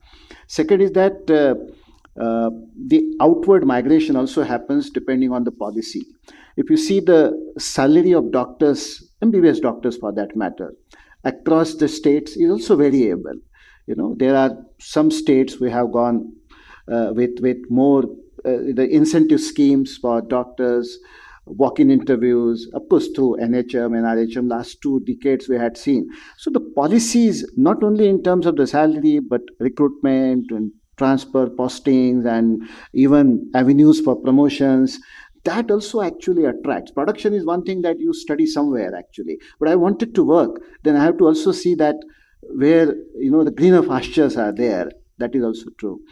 And the third point could be, it also relates to, for the education I may go to anywhere, but for spending my life I would like to see that from family perspective, living in urban areas. So the states were having more urbanization, probably socio-economic indicators. So these could be all parameters probably would be effective. So it's a much longer term and broader initiative that's required in terms of building not only medical infrastructure but also personal infrastructure. Absolutely. That is an incentive for people to go back. But something that we were trying to look at while we were doing this, does the balance between the public medical colleges and private medical colleges make a difference? Because the sense was that students who are coming to a state into a private medical college will likely leave that state and go back elsewhere, but people from states who are studying in the public medical college are more likely to stay there. Alok is saying no. And we wondered, so if the solution to this was increase the number of public colleges in the states. That may happen to some extent, basically, because still, native. But I'd say that there are other factors also which we talk about. Because for education, you can go to, there are medical schools in rural areas also, like Sevagram Medical College, one of the oldest medical colleges in the rural areas that people used to come. But how many of them really worked in the Varda district? I would say from Sevagram, most of them have moved out, even not in Vidarbha region. They came from all over India and then went back. So you always see the greener pastures as long as the spending 30 years, 40 years, practice in life and all those matters, things do matter actually. Right. So that's not the simplistic silver bullet. Complex. Simply, if you look at, just do a survey of all those doctors who have migrated to UK and find out how many of them are publicly trained and how many of them are privately trained, and you will get the answer. So this question, Alok, is to you. UP has a large private medical education sector. What has been your experience in terms of engaging and regulating private sector and partnering with them? What has worked well? What has not worked well? Okay, very interesting. So, first of all, let me disabuse you of the notion that I am regulating. Crux of the matter is, how do you bring, and I think what I would partly agree with, in agreement with Dr. Guleria, is that we need to bring a new national mission on how do we integrate technology in teaching.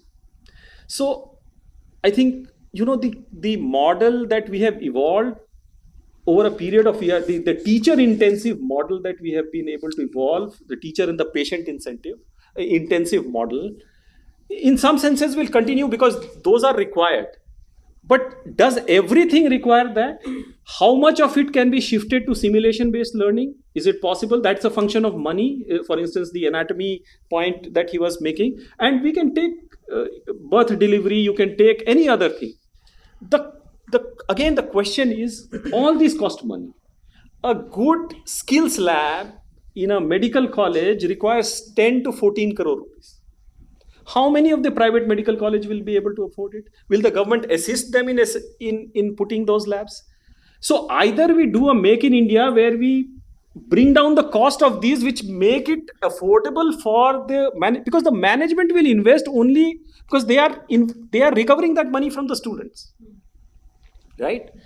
So if you ask them to look at AI, audio, virtual reality, all these kind of setups, they would require to invest money.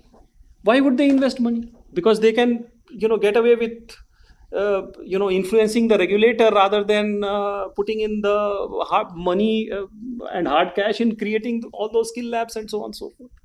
So I think there is a time now has come where we need to do there is nobody who is looking into the evolution of medical education. Who is looking at this job?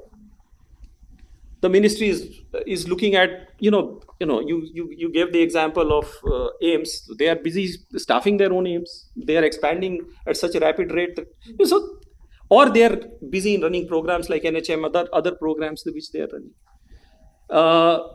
The state governments are likewise. ICMR is largely busy in doing all kinds of research, but there is no medical education research in some senses. So I think now the time has come where the national government, and it has to be a national effort because it is the same for all the states. And no state, even though UP is a large state, I'm trying to do it in my little way, but I feel a lot of constraint.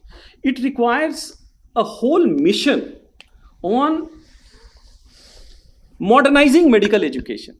Given the faculty shortage is not going to go away. These figures, what you see is typical in all government colleges and also, I would argue, all private colleges. There are some trades, for instance, radiology, you just don't get a radiologist. Even in medical colleges, I'm failing to get a radiologist because the private sector is paying them far more than what we pay as medical teachers. So the question is, teachers are necessary, so you can't do away with them. But can we supplement those? And as Dr. Paul pointed, their time is limited. They are to do patient care, they are to do the teaching, and they also have to do research. I mean, for their earning their promotions, they need to publish papers and publish papers in good journals. That also takes time. So you have to assist these teachers through technology. But as far as I know, no state in the country, even the government of India, is looking at this problem in a structured way. So unless you do something to enable these teachers to be more productive and more efficient with the use of their time, and that I think is a mission that the time for it has come. Thank you. Very powerful. Dr. Gileria, there has been a discussion that it is important for hospitals which have large, vibrant hospital setting with large patient base, for them to think about getting involved with medical education. When you look at the private sector, and since you've spent time with the government and now you're with the private sector, you can see the contrast. There are private hospitals in a spectrum, those who are very heavily involved with medical education and are trying to innovate, those who are doing a lip service, trying to do some minimum number of seats, DNB or whatever, and those who are not bothered because for them, the main fees is and income is the patient's inpatient or outpatient. The fees from students will not really make a difference to their P&L. What do you see as the challenges for them to really engage more with medical education and get involved with more production of quality doctors? So I think if you're looking at increasing the number of doctors, you will have to get the private sector involved. That goes without saying. The issue is, how do we get them involved in medical education? Because like you rightly said, a large number of large private hospitals don't see it fruitful to get into medical education. The revenue is coming basically from patient care. We need to develop a model where we can incentivize it and make it useful for them to invest in medical education. I personally feel that we need to push that to the new level, because if you want any institute, any hospital to go to the next level, it has to incorporate medical education and research as part of its ethos. What makes Harvard and Mayo different from other hospitals in the US? It's because they have incorporated medical education and research as a part of their culture and ethos. We need to see how do we do that in the corporate sector, in the private sector, and how do we encourage them or make them understand the importance of this. We've gone down a way where we've looked at only short-term revenue generation. If you need to look at a long-term mechanism of seeing how can we encourage these hospitals, because they have a huge number of patients. They have state-of-the-art equipment. All of them have invested a lot in state-of-the-art equipment, in the number of patients, the complicated cases they do, much more than what is being done in the government sector in some areas, in some states. But teaching is something they're not willing to do, and research is another thing that they're not willing to do. I think if we are able to do that, and we need to develop models of how do we encourage them to do it, how do we incentivize them to do that, how do we give them a little bit of a nudge, and how do we make it easier for them to do business in this area. So a lot of colleges feel that, corporate hospitals feel that setting up a medical college, because this is something that we're trying to do in the hospital that I'm in, is actually quite a task based on what the norms are. Although norms now, with the new regulations coming in, have been eased a lot, but still there is a feeling that you need to follow. The norms are very strict, and if you have a good, let's say, tertiary hospital where the patient load is good, it's a vibrant hospital, you should encourage it to just start not only PG courses but even undergraduate courses with some degree of incentive driven in. I think unless we do that, we're losing a large number of good areas where patient education, or let's say student education, can be done, because that entire material and equipment and infrastructure is already in existence. We're not using it for training and research. Very insightful. We do see in some countries where the government provides grants for research across public and private. Can that be an incentive for private sectors to say that we'll create a research ecosystem which will help them attract better doctors and better students? Would that be an idea? So my take on that is a little different. Yes, we should have incentives. Government does give, ICMR, DST, DBT gives grants if you write a research project, but you should encourage them so that they do it much more. I also feel that we need to go a little ahead and start seeing how they could interact with industry. We have been very sort of limited in terms of industry partnership, but there are huge now avenues opening up for looking at research with industry partnership. Why should it be only the government? Why can't we say that these hospitals should look at research with industry partnership and look at innovation, startup, new drug development, new device development? That will really push the Make in India concept. And that is just there. It just needs to be sort of integrated into a proper manner. No, very insightful. And Israel is one country which seems to have done that quite a bit in the medical space as well, where they have taken the research into the commercialization space. So very helpful.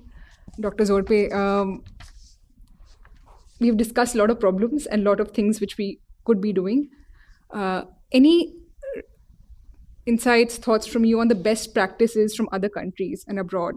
What else is happening out there? What else could we be considering and really thinking about from the Indian context on the challenges we've been discussing? Thank you, Amrita. And see, our model has been traditionally, the healthcare model is doctor-centric. And we have seen, like, for example, countries like Thailand, task shifting is so important, and empowering nursing professionals as nurse practitioners for that matter, and shifting some of the responsibilities of the doctor, because we have one limited number of doctors available. So how we can empower our nursing professionals to take the responsibility? And COVID-19 has really demonstrated that our nursing professionals were at the forefront actually dealing with the pandemic. So how do we, so that's an example from Thailand for that matter. The physician assistants, the allied health professionals in United States has been use them for task shifting purposes. So that's model of physician assistants and allied health professionals is also available to look at it from the task shifting point of view. To some extent, Bangladesh and even Thailand also, while recruiting students into the programs, health professional programs, including medical education, had given preferences to the rural background so that they can go back to the rural areas with an idea of understanding that the nursing students or the doctors, the medical students coming from the rural areas will go back. So there's the admission criteria so that that inequity of distribution of then practicing doctors in rural and urban areas can be addressed. The efficiency of scale model, like for example, China is too extreme, I would feel. Professor Paul also mentioned about the heart of medical education is actually around the bed, around the hospital, actually, to some extent. But having said that, your data 2011, we had 22 seats and then 122 seats to now 151, 150 plus. Definitely there is a scope that we can further go to 175 up to 200. That's possible. Not 700 and 800 like China model, because then you will have to retrain them basically. You have a degree with 800 students sitting into the classroom. But China model tells us that we have to think about it, that how from 152 we can go 160, 170, maybe up to 200 or so. So that's something.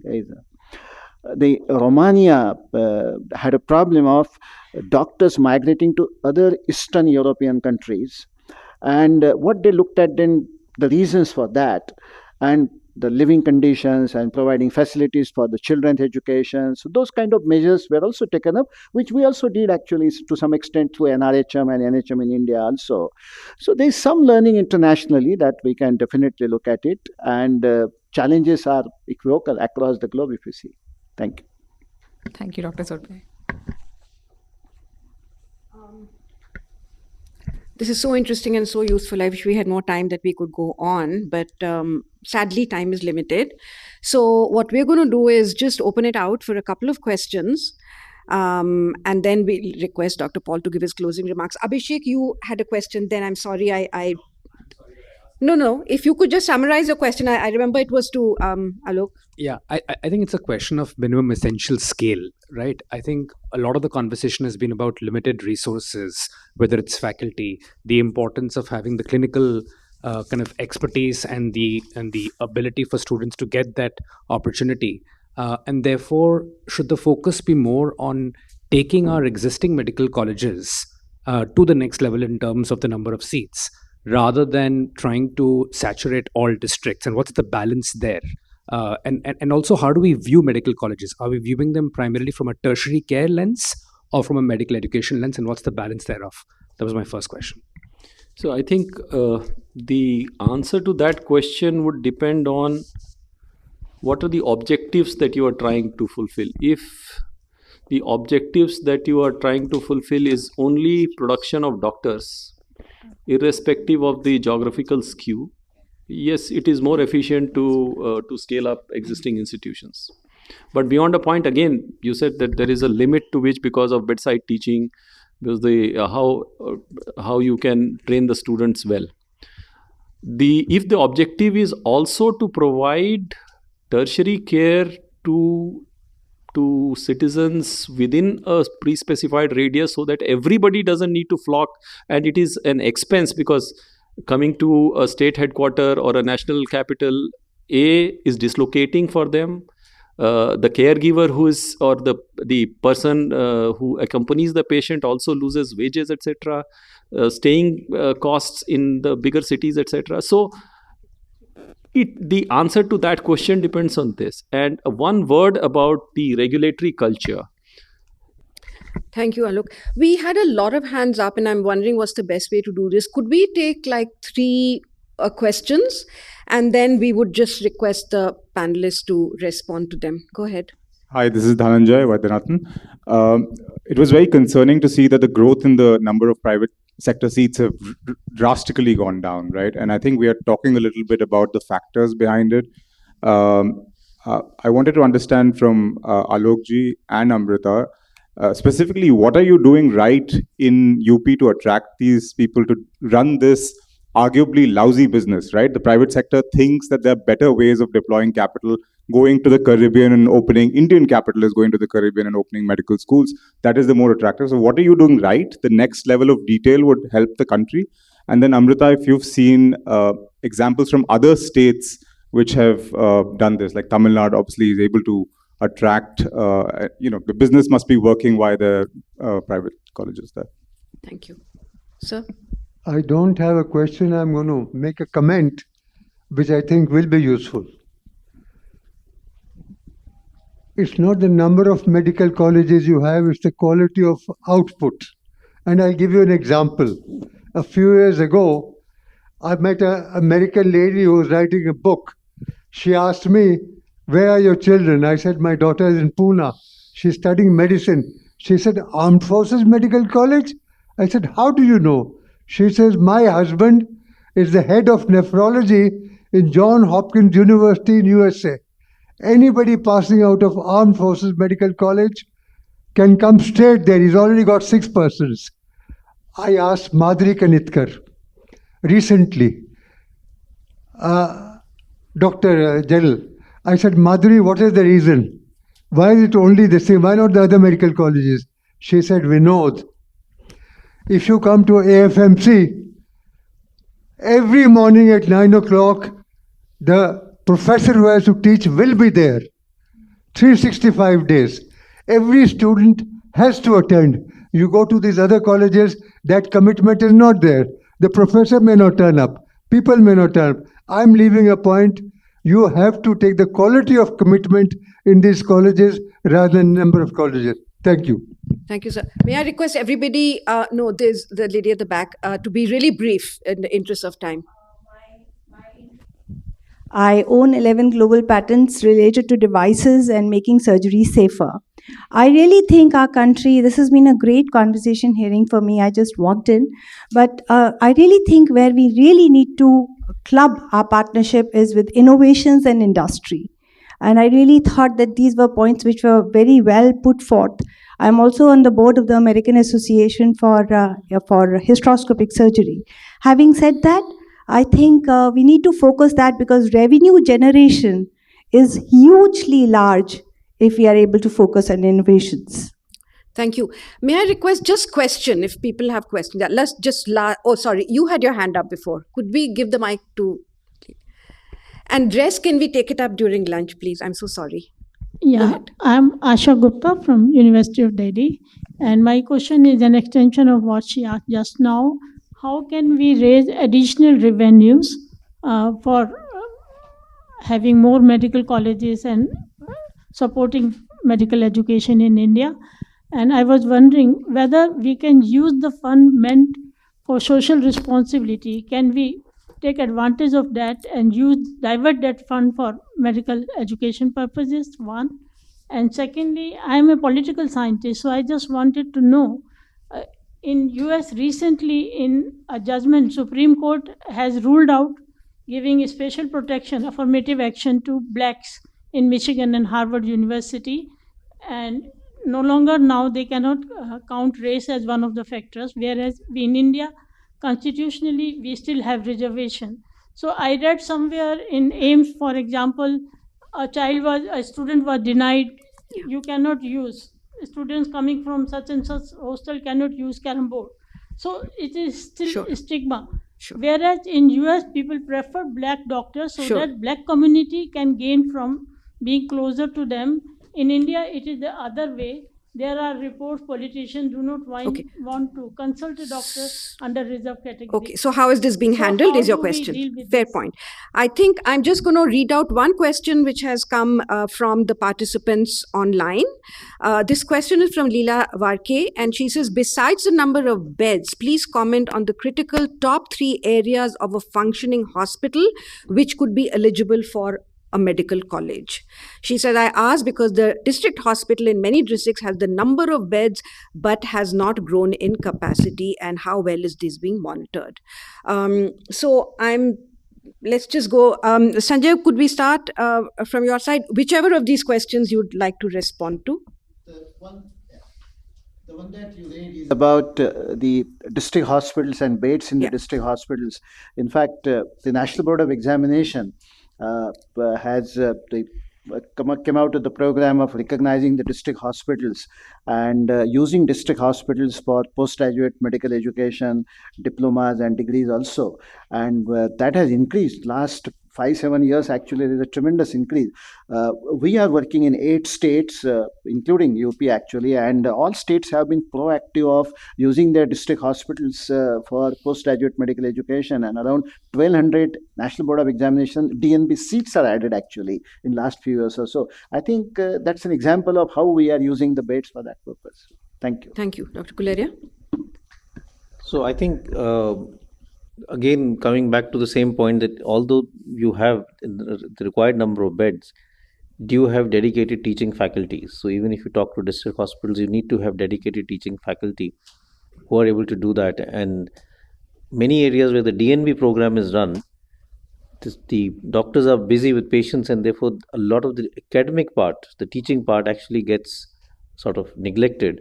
As this doesn't happen in a medical college per se, but in a lot of DNB programs, especially in a large hospital, the training is not what it should be. So I think we need to really look at that. So if you're looking at sort of upscaling district hospitals, you need to have good teaching facility. You should also have investment in newer technology which is coming in. If you have a district hospital where you're going to have teaching, so you must invest in newer methods of not only teaching, but in terms of what is available in terms of patient care. So if you have a well-equipped ICU, are you doing what is now should be basic training, rather than just having the age-old equipment and now not being able to train people on what is the latest. Thank you. Alokji? So I think there was one question about the concern about the slow growth in the private medical colleges. I think I'm not too concerned about it, even though we have done well about it, but I'm not too concerned about it. I mean, as long as we are able to increase the supply, which I think you have seen we've done reasonably well in the last decade, and there's a great push by the government. I think we need to commend the government, central government and the leadership here, because they have really given it a push. And that has resulted in this huge expansion. As was pointed out, I think the concern is numbers, definitely, but the concern is also quality. Because you could potentially multiply the number of colleges, but unless you also do it with quality. So the challenge is twofold. It is the number dimension, the quantity dimension, but also the quality dimension. And I think 2 or 3 things need to, to happen together. One is the issue of how do we leverage the good functioning hospitals, whether in the public sector or the private sector, for training. How do you inculcate the culture of training? And if you look at large parts of US, I'm certainly aware, even in UK, the hospitals and the people who run those hospitals have a very good system of training students or interns who come from these colleges.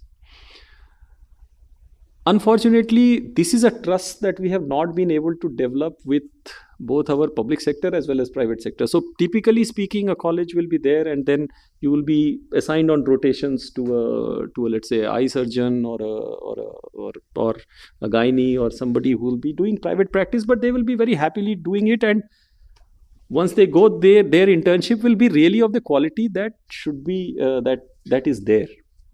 So we have not somehow been able to develop this. I don't know how we'll be able to develop, but it's definitely a thought. We need to structure our thoughts around it. The second part is that given the fact that insistence on a full-time faculty, etc., if we can supplement it with part-time faculty, because there are a lot of practicing doctors, let's say in Gorakhpur, but they will not give up their practices to be full-time engaged there. It's not lucrative enough for them. But they can and do spare a part of the time.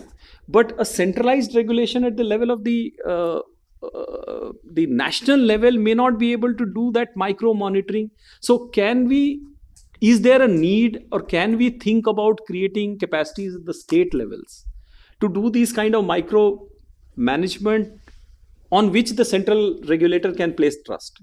So we need to think something of that at the state. India is just too large and diverse to be, to have one central regulator for the entire sector. So can we think about doing that? And the third thing I'm saying is, again, I will reiterate the point which I made. This technology, how do you integrate technology into medical teaching, both in the public and the private sector? And I think a national effort is required. So To say that the growth is slowed down, it's okay. I mean, how does it matter? As long as the seats are increasing, I'm okay. Whether it is the black cat or the mice or the white cat, as long as they kill the mice, I'm okay. But the question is, are they effective in catching the cats? That's the problem. So these three things, I think, could go some way in addressing this problem. No, I fully agree on it doesn't matter where the seats come from and also on the quality. What I have seen across different states and this whole question on the private sector also is, and the analogy from education, engineering colleges and other sectors as well. What matters to the private sector, and there are others here who are more well versed with this, is predictability, which is what are the norms going to be 3 years, 5 years, 10 years down the line. If you see the average break-even period is 10 to 12 years, you don't do it for short term. So when you look at the good quality private sector, I'm not saying all private sector is similar, you need to have some predictability of policies and framework and local state capacity, to the point which Alok was mentioning, of governance in the local context, which can partner effectively with the private sector, with the good quality private sector, to enable them and to understand and partner with them. I think those things are very important. If the norms keep changing, if there's not local partnership and the focus which in the UP context was mentioned about, those things will be challenging from the private sector point of view. Yeah, thanks Amrita. Thanks to all our panelists for the responses. Dr. Paul, may I now request you to share your thoughts? Well, thank you very much. Thank you very much indeed. It's been a very fascinating session, because we haven't sat like this for long. So it's very useful, and having experience on the panel, Alok's work, Dr. Guleria's work, Sanjay's analysis, and the report, and it is truly igniting thoughts for looking into future. So thank you very much for doing it.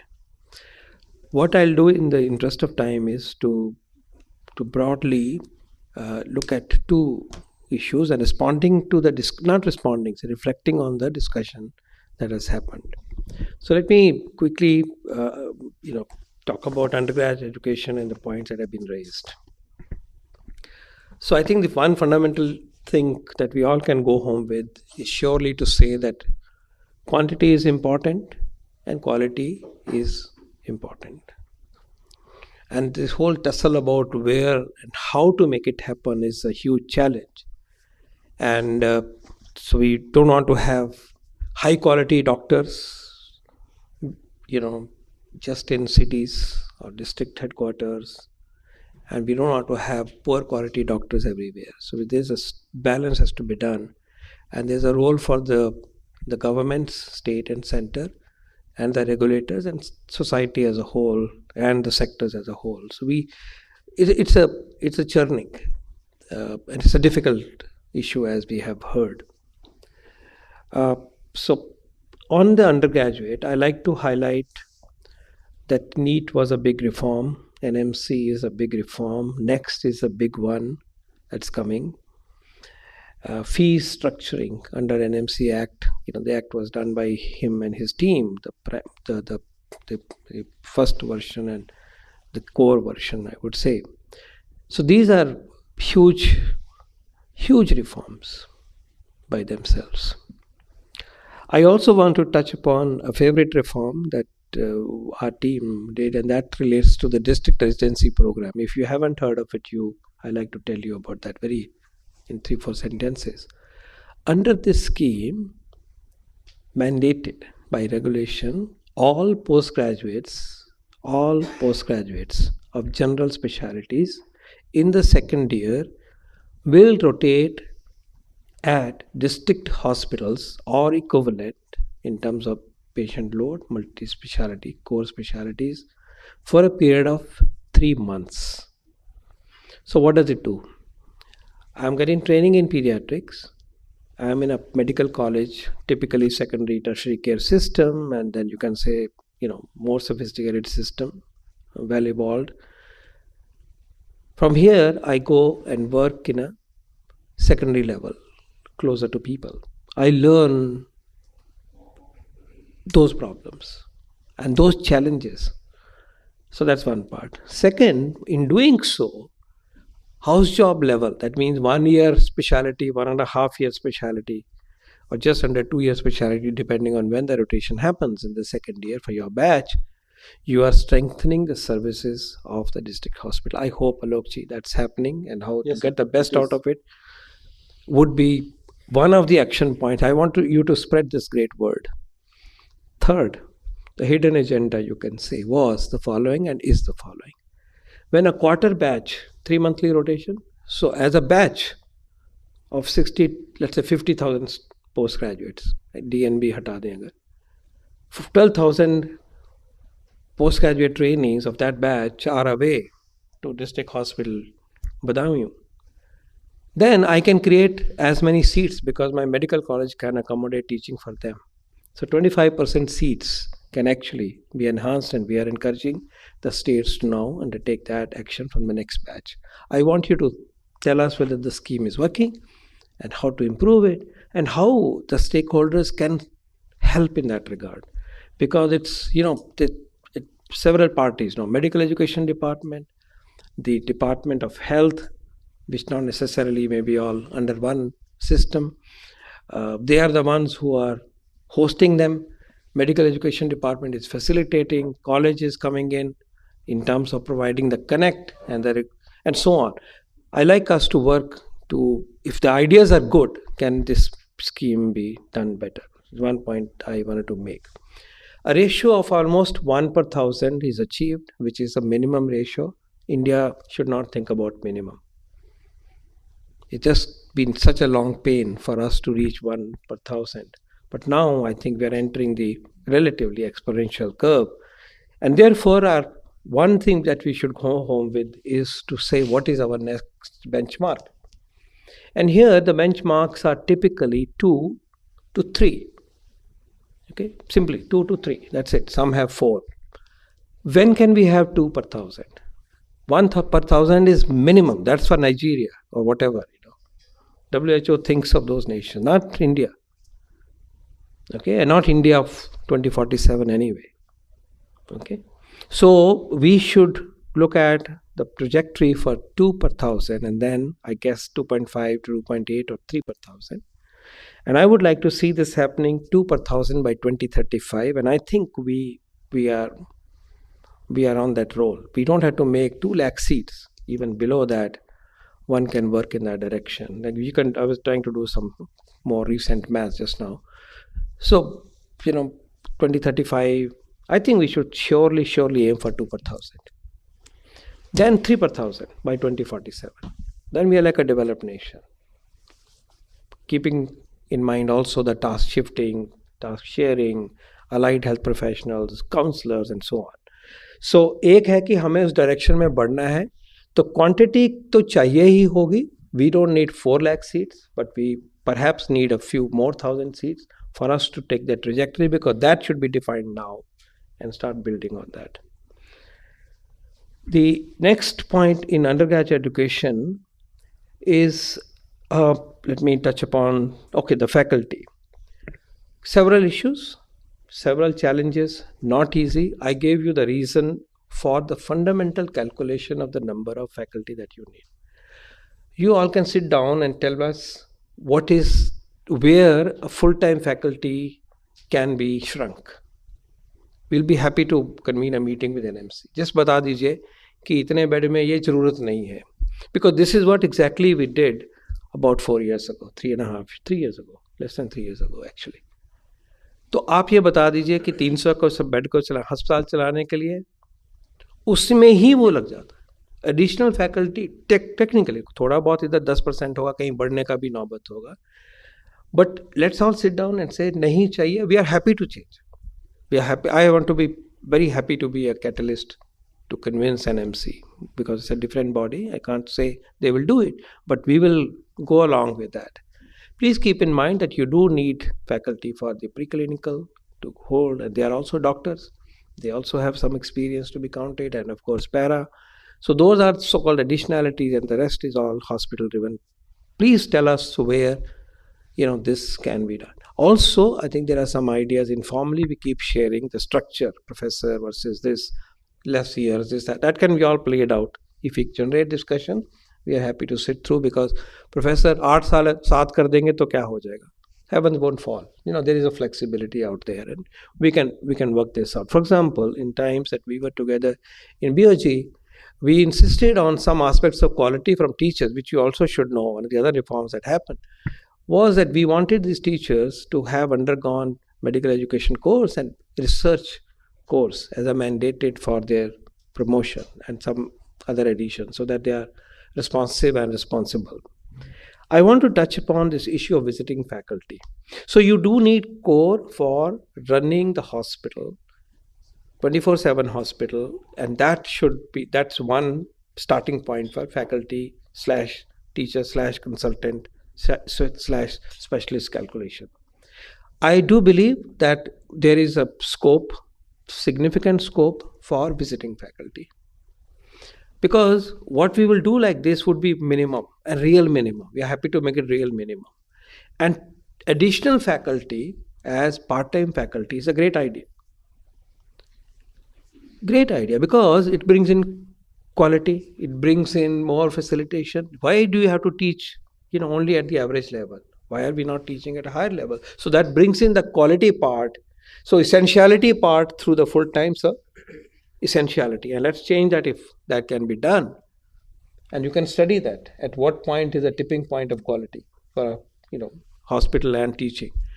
And then we have additional to stress on the quality and more vibrant teaching and higher level teaching, not average quality, 10x quality that can bring in. Now on this we created a regulation which allowed, we said let's say start somewhere. We said up to 25% additional visiting faculty can be taken as part-time. They could be retired people, they could be NRIs, they could be army, they could be full-time private practitioners.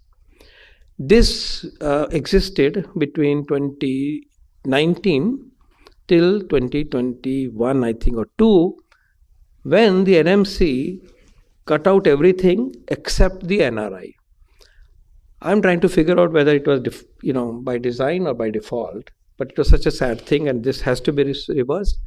I brought it in writing to the attention of NMC. We should, in fact, now I'm saying that every medical college should have permanent and some essential visiting. Okay, that's what I wrote, and I hope we can gather pace on that, and brought to the attention of the Honorable Health Minister also. We just detected that this is how it's happening. But tell you the reality. When this regulation was in vogue, and this was also a response to people who said, I'm a great gastroenterologist, I'm a great surgeon, I want to teach. So this regulation existed. आप आके पढ़ाइए, कोई भी नहीं आया. वो speeches देते हैं, उनमें से कोई पढ़ाने नहीं आया. किसी ने नहीं कहा कि मैं सब में के 2 किलोमीटर के मेडिकल कॉलेज में आके खुद पढ़ाऊँ या इस चीज़ को नेगोशिएट करें. So sir, I'm not sure whether it should happen.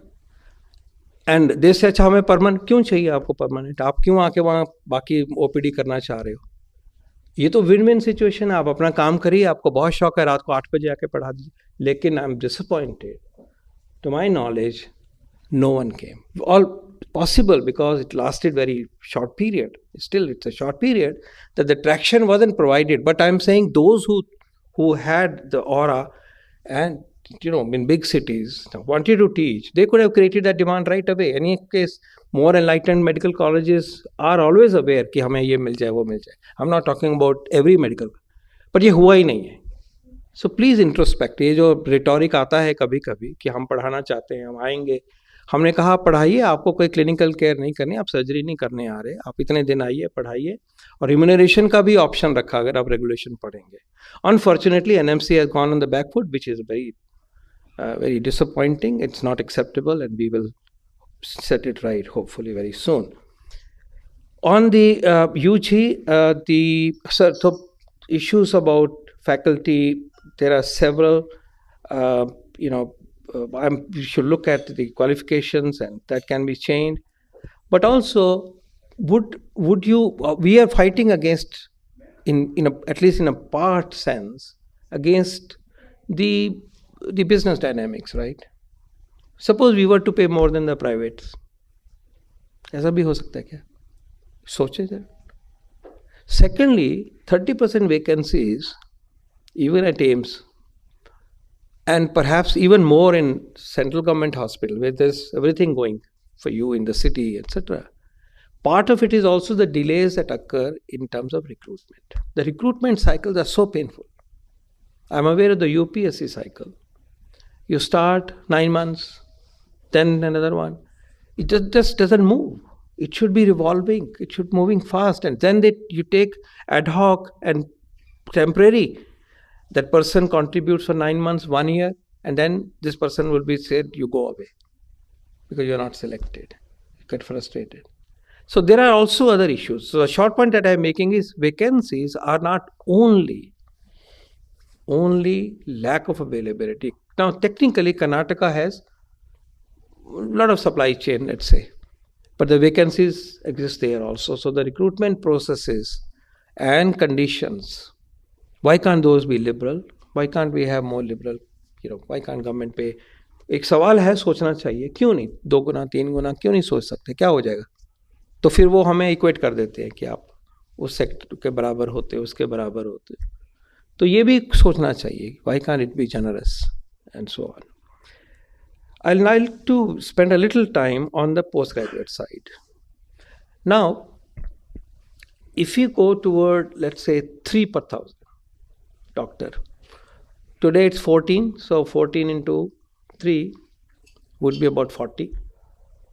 And out of this, if you are like OECD at that time, or let's say take double, sorry, let's not go to 3 times. Double means 30 lakhs, 30 lakh doctors. So OECD, sir, is 70% are specialists, okay? Which means about 20 lakh have to be specialists. And the rest, 38-9 lakhs will be generalists. Today we have just the opposite. So the short point is, how do we go? And I think today estimate would be about 4 lakh specialists, let's say. So from 4 lakh, how do we become 20 lakh? So my problem is 5x in a converse way. Typically for every specialty or average every specialty, we have 1 specialist where we need 5 even today. And that's the biggest pain, because we will have the pipeline for UGs, even if the private sector doesn't add any more, medical colleges. But I will be pitching for that because the quality can come from there. But जो हो रहा है इसी को ही अच्छा करते, जो थोड़ी पेस चल रही है UG pipeline, which means also the PG pipeline. That pipeline is set, but then the openings for post-graduation have to be multiplied many fold. Now let me give you some examples here from the data that my team tracks. General surgeons, we are about 1 lakh. So these numbers are changing by the day, by the month. So let's say 1 lakh, say a month ago. Our ratio per lakh is 8.8, and our pipeline is 4,546 DNB and NMC. In the low middle income countries, the ratio is not 8.8 but 22 LMIC. High income countries, 35, 4 times. So 4 times, 3 times, even in surgery. If we were to have the current pipeline only, not increasing, then we will take 36 years to become LMIC and 57 years to become high middle income country. Challenge is, and no attrition, no deaths, by the way. This cannot account for all that. She can do better analysis. Anesthetists, 45,000, ratio 3.4. LMICs are double. For us to reach double is 27 years. The high income countries are 10, which means, something like whatever, several times, 30 years. Pediatricians, 60,000 to reach LMIC with the current pipeline, 33 years. 33 years. LMIC. And high income, 65 years. Psychiatrist, high income, 128 years.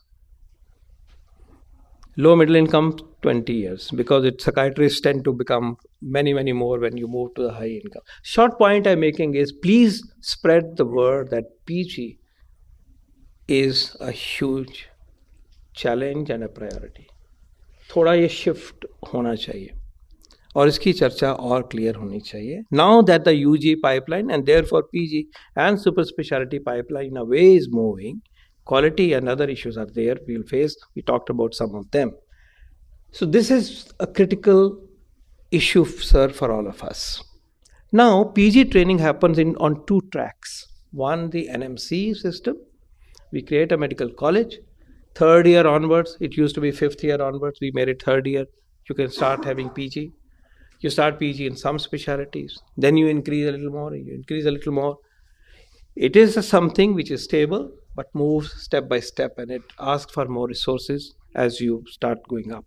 It will work because now you have undergrad system evolving into PG, but because a very massive expansion took place in 9 years from 387 medical colleges to 706, 85% increase, for them to mature as PG system is going to take a little more time. It's just a reality. But it will work, it will happen. But them to become super specialties will be another decade, another 8 years. I just keep this in mind. So we can start increasing, but this increase is going to be slow, and we must do it, we must do it, we must do it. We must also go for government institutions which can be converted into PG institutions, such as vibrant municipal hospitals, maternity hospitals, etc. They can be NMC PG institutions because that's allowed, or ESI hospitals, straight into PG. Don't have to go via UG in the NMC system, but nobody invokes that, by the way. Nobody invokes that. The system which gives me hope is the DNB system. Now, DNB system works on the premise that PG training is by apprenticeship. This is the UK model or European model, American model. That's it. You don't need, you don't need a medical college on which you to learn. You just to be learning under a mentor called a consultant, doesn't even attract a professorial designation. At the end of certain period, and you watch how you are doing it, you keep your logbooks, your ways of monitoring and quality assurance, and at the end of it, you give a great exam. If your competencies are good, you get through. That's the way it is modeled. It's not perfect. It can improve both in terms of monitoring and quality assurance, but there is a system that we have. How many seats we have from that system? 14,000 as of today. Out of the 66,000 or so PG seats, 14,000 are contributed by the DNB system, which also has diplomas, PNBs, fellows, and I'm putting it all together. Why I have hope is because of the following reasons. One, that the district hospital where we may have medical college but not yet ready for PG, 1 or 2 departments you can start DNB right away. District hospital which has no medical college, you can start, as you heard, as at least diplomas in crucial areas. But the treasure is in the private sector. The treasure is in the private. Even now, 68% of DNB seats are in the private sector. And we are grateful to the private sector for this. But then there is so much more scope theoretically that we can harness, and that can make a difference here. And I want you to add your voice to this, even as you expect better quality from DNB, and hold them accountable. And we'll work for that.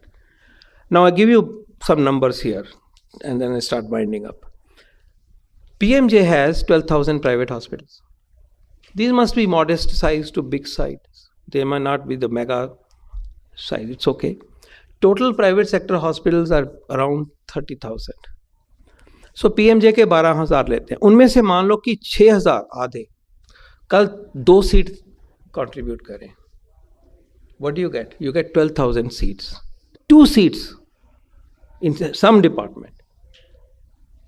अब इसी को अगर हम थोड़ा सा आगे बढ़ाएंगे, we can really, say if 10,000, let's say 15,000 hospitals or 10,000 hospitals start taking part and they contribute 4 seats, that's doubling the seats of PG. हमें इसके बारे में बात करनी चाहिए. Private sector has some reasons. There will be another day. Siddharth बैठे हुए हैं, बार बार सुन चुके हैं ये. कोई ट्रैक्शन वहाँ पैदा नहीं हो रहा है, ये भी मैं बताना चाहूँगा. Right? They are moving on their own pace. They have capacity to do this much. They only do this much. But the same thing applies to ESI system, where they can offer 300 seats next year, but they will only come with 2 seats or even minus a few seats. That's the way it is. I plead that we create public opinion around it, or an academic opinion around it, because that can put us on the exponential curve for PG. If there have to be steps to be taken, they should be taken. We should talk more about this. We should find a way how to handle this. One, minor points, but they are important. One, that, we created a BOG, in the BOG, a system where we said, on coming to the existing hospitals, not trying to become medical colleges. This is a big issue. Can this be solved? Alok, can we think of a scheme? You have crafted so many schemes. Can trust hospitals come in? You see, all these hospitals the big ones are very happy because they have so much of demand. They don't even join Ayushman Bharat because they get away with this. Because they have demand. They are fine. But then trust hospitals, other hospitals, can they come forward in certain way? We can try to create a scheme. And regulation allowed 3 parties to run a medical college. The hospital, somebody who does the college, somebody who does the residential. You can come together as private entities and you can develop, but not even one demand has come. Even though when this scheme was created, there were some takers, Tata, this, that, who wanted to come, didn't happen. So we do create schemes in response to the ideas that we hear. Some work, some don't work. Please help us craft those schemes which you think would work. But surely, well-functioning medical college, well-functioning private hospitals should take part in UG. They'll bring in quality and vibrance. But I plead with them to surely, not at least, I would say, maximally contribute to the PG pool, whichever way you want. Tell us what is it that you will take and why this is not happening. Please understand that best hospitals in the world that we are all familiar with have a residency layer. They don't work on consultants. A lot of our private system works on consultant, heavily paid, and then there is nothing. And at night, after 5 o'clock, Ayush doctors, FMG trainees, others run the show. Be aware of it. You may not know it, but I want to tell you. Only stable residents would be the DNB residents. And they are so miserly on it. It's all consultant heavy. And consultants do need sleep. So it will improve their own quality. दिखता नहीं है, मैं खुद बताना चाहूँगा कि इसके बारे में आना चाहिए. जो देखते हैं अंदर से पता चलता है. ये सब ग्लॉस में आ जाता है. Because we don't watch quality and outcomes, there is no regulation, so it is not known. Only hearsay, you hear what you hear. So my plea is that it will improve the quality of your own hospitals. You will be global hospitals. Global hospitals have a strong layer of residents and trainee residents, as has been stated. The best hospitals have training simultaneously. You can be Mayo Clinic tomorrow, the big chains in particular. So this is where India's opportunity is, and we are moving rather disappointingly. We are moving somewhat, I must say, even in DNB system, from 5,000 seats 8 years ago, we are 14,000, more than double. They're working very hard. Part of it, of course, is government, but still, private sector contributing. यहाँ पे scope है, इसको हम कैसे कर सकते हैं? इसको सोचिए. ये रास्ता है. पीजी बनते बनते, कॉलेज बनते बनते बहुत टाइम लगेगा, और फिर वो क्वालिटी के फिर भी इश्यूज आएंगे, वो स्पेशलिटी ट्रेनिंग के इश्यूज आएंगे. ये मैं कहना चाहूँगा. क्या सर उनको सिलेक्शन से नीट से छूट दे सकते हैं? किसको? One of the major problems DNB को. हाँ, डीएनबी को तो फायदा हो गया नीट से आने से. नहीं सर, उसमें क्या है कि बहुत सारे हमारे जैसे MBBS डॉक्टर्स हैं, स्पेशलाइज करना चाहते हैं, काम कर रहे हैं, अभी वो हमारे सिस्टम में है. बट अब उनसे आप 40 इयर्स की एज में, 45 इयर्स सर रिजर्व करेंगे ना सीट, दैट्स अलाउड. आप नहीं, आप स्पॉन्सर करिए. There is a system in DNB responding to this. Sir we did it. We were catalyst. आपने किया सर. हमारे हेल्थ डिपार्टमेंट जाने क्या करता है, कहते हैं 10 डॉक्टर से ज्यादा एक साल में नहीं देंगे. वो फिर वहाँ प्रॉब्लम आ रही है. पर ये है, state can sponsor DNB candidates. It's given. DNB program can run radiology from you and something you can join hands now. Private sector में जैसे अपोलोज हैं, फोर्टिस हैं, why can't we give them a right to select their own residents? भाई वहां पे Mayo clinic को कोई force करता है कि भाई फलानी आदमी को तुम उसी बात कर सकते हैं, बात कर सकते हैं, पर उसमें जो करप्शंस हैं, पेमेंट्स क्यों हुआ है वो आप ही ने वो चेंज किया एनएमसी और वो वाला, लेकिन वो बैठ के बात करी जा सकती है ना कि क्या पाथवे होने चाहिए ना, यहाँ क्या है कि बहुत सारे प्रैक्टिसिंग डॉक्टर्स सुपर स्पेशलाइज करना चाहते हैं, उनको don't make them sit through with the 20-year-old 30-year-old guys who can mug this, do point go for taken. coaching. We can discuss this. तो सर आप सोचो इसको sir. We can surely we should. I want to pitch one last thing, or maybe just perhaps the last thing is that the future for general care, GP care, is MD family medicine. इस सभा में बिल्कुल full responsibility से मैं कहना चाहूँगा कि MBBS की ट्रेनिंग में 5.5 साल की ट्रेनिंग में, मॉडर्न तरीके की ट्रेनिंग में हमें वो हम स्किल नहीं दे पाते कि आप अभी आपने शुरुआत ही इससे करी कि आप डायबिटीज़ की फर्स्ट लाइन सेकंड लाइन तक भी ट्रीट कर पाओ, आप अपने अच्छी वो नॉर्मल डिलीवरी के बियॉन्ड थोड़ा सा भी होगा तो आप कर पाए. This is because it is modern medicine, and this you need basic this that's the way we happen to do. There can be another model, I'm not talking about it. कोई 2 साल वाला बना दो, इतनी कॉम्पिटेंसी उसकी तरफ नहीं जाइए. US में, UK में, सभी जगह पे I can bring out data. General practice and family medicine MBBS एक ग्रेजुएट लेवल के बाद हमेशा होती है. यूके का GP 5.5 साल 6.5 साल वो पहले MBBS होता है, उसके साथ 5 साल के बाद 11 साल पे जाके GP बनता है.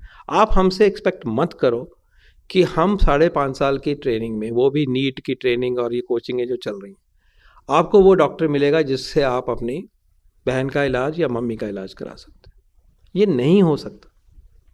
तभी वो रीट्रेनिंग, रिफ्रेशर ट्रेनिंग, हर एक चीज़ ही ट्रेनिंग, हाइपरटेंशन के लिए भी दोबारा पढ़ाना पड़ता है. ये भी एक रियलिटी है, इस सभा में कहना चाहिए. So the way forward is MBBS का इन वे डिफॉल्ट मोड. ये BOG ने एक सजेस्ट भी किया था, पहले वाली BOG, MD फैमिली मेडिसिन की तरफ जाना चाहिए. We should bring family medicine at the speciality level. तो मैं जो 30 to 70 कह रहा था, तो वो जो जनरल वाले होंगे वो MD फैमिली मेडिसिन वाले की तरफ ही बढ़ना चाहिए. इसके पीछे जो स्पेशलिस्ट है उनको रोश होता है, but then it's fragmented. Now let me distinguish family medicine because this comes up. कैसे फ़र्क क्या है? Internal medicine is not family medicine because I am only looking after adult. अब बच्चे के लिए मेहनत करनी है तो 6 महीने स्पेंड करने पड़ेंगे. वुमन का करना है, डिलीवरीज ना भी करोगे तो भी 3-4 महीने तो सीखोगे. ओल्ड एज में जाओगे, so it's a different curriculum. फिर लोग कहते हैं फैमिली मेडिसिन और कम्युनिटी मेडिसिन में क्या फ़र्क है? वो इसलिए फ़र्क है कि कम्युनिटी मेडिसिन पब्लिक हेल्थ करते हैं. आपने किसी PSM के डॉक्टर को देखा है प्रैक्टिस करते हुए? कोई जाता है उनके पास? नहीं जाता. पर ये ऐसी बातें, भ्रम इतना है इसके बारे में. Please there should be a discourse on having a fully loaded family medicine general practitioner. If you all feel this can be all given in 5 years and सारे कहते हैं तो ठीक है, I will withdraw, we can say done. पर उनसे करवाइए फिर अपनी माँ का इलाज और अपनी बहन का या मेरी डॉटर का. नहीं, ठीक है. अगर नहीं है तो उस तरफ बढ़ने के बारे में चर्चा होनी चाहिए, उसमें गैदरिंग स्पीड होनी चाहिए. अभी सिर्फ 13 seats, only 13 family medicine seats. 7 medical colleges have a program, they don't even use it. 13 medical seats PG की उसमें से आ रहे हैं. इसको भी सोचिए. I leave this thought. Above all, only one word, sir, I'm going to hand over to you. 2 words. One, every bed that we have is not only a clinical care bed, but it's also a health professional training bed. ये सब इकट्ठा है, चाहे private sector में है, चाहे district hospital में है, चाहे सब डिस्ट्रिक्ट में है. ये कोई डिस्टिंक्शन हो ही नहीं सकती. इतनी मेहनत करनी है जैसे मैंने आपको कहा. और lastly, trust with the society and the patients should not be compromised. It should be built, and we should move forward, keeping that overarching, light in our mind. Thank you very much, sir. So just a suggestion regarding the family medicine. So can we then look at a program where we say it's away from NEET, and those who want to continue after MBBS to do family medicine need not give the NEET exam. They do a 3-year course of rotation in the same college in gynae, pediatrics, ENT, and they get a degree of family medicine. They don't have to give NEET. So all those who don't get through NEET, just say that I like to continue in the same college, spend 3 more years, but get rotated. We should discuss this. And give them and they become GPs. Junior residents मिल जाएंगे. वो आपको training भी मिल जाएगी, आपके वो भी हो जाएंगे. And it's something which is beyond. So continue my dual degree. Continue degree. Original NEET gives you this pathway as a by default. And by the way, Dr. Sareen's BOG had suggested something almost like this. If you read their rocket model, and where they had visualized that MBBS moves into family medicine, that's a default mode, and you do MD into subjects, you do PhD, and you do one more thing, public health side, right? You are part of that committee, I think. So yeah, let's ignite discussion around that. Policy is about new ideas, thinking. We are there to be catalysts. Siddharth, अपना part करो. ये फिर से. Sir, may I ask I just wanted to say a very quick comment. So I wonder if on the DNB side, while somebody is also doing an MBBS, because ultimately DNB in the industry side is very far away from academia. There's some sort of an orientation, maybe a couple of weeks, a month, I don't know what the time duration is. Because ultimately you need at an MBBS level visibility into upstream in terms of how the professional development opportunities are. And nothing like spending some time on the real in the industry platforms in hospitals and getting some sort of counseling from industry done in terms of the possible career choices. Something we can discuss. But it's a very interesting idea. हाँ sir, ये बड़ा interesting idea है because academia से sir academia जाना आसान है. Going to industry is a far away cry. It's not easy. So obviously it's not even the tip of the iceberg, it's the tip of the iceberg that what we try to do.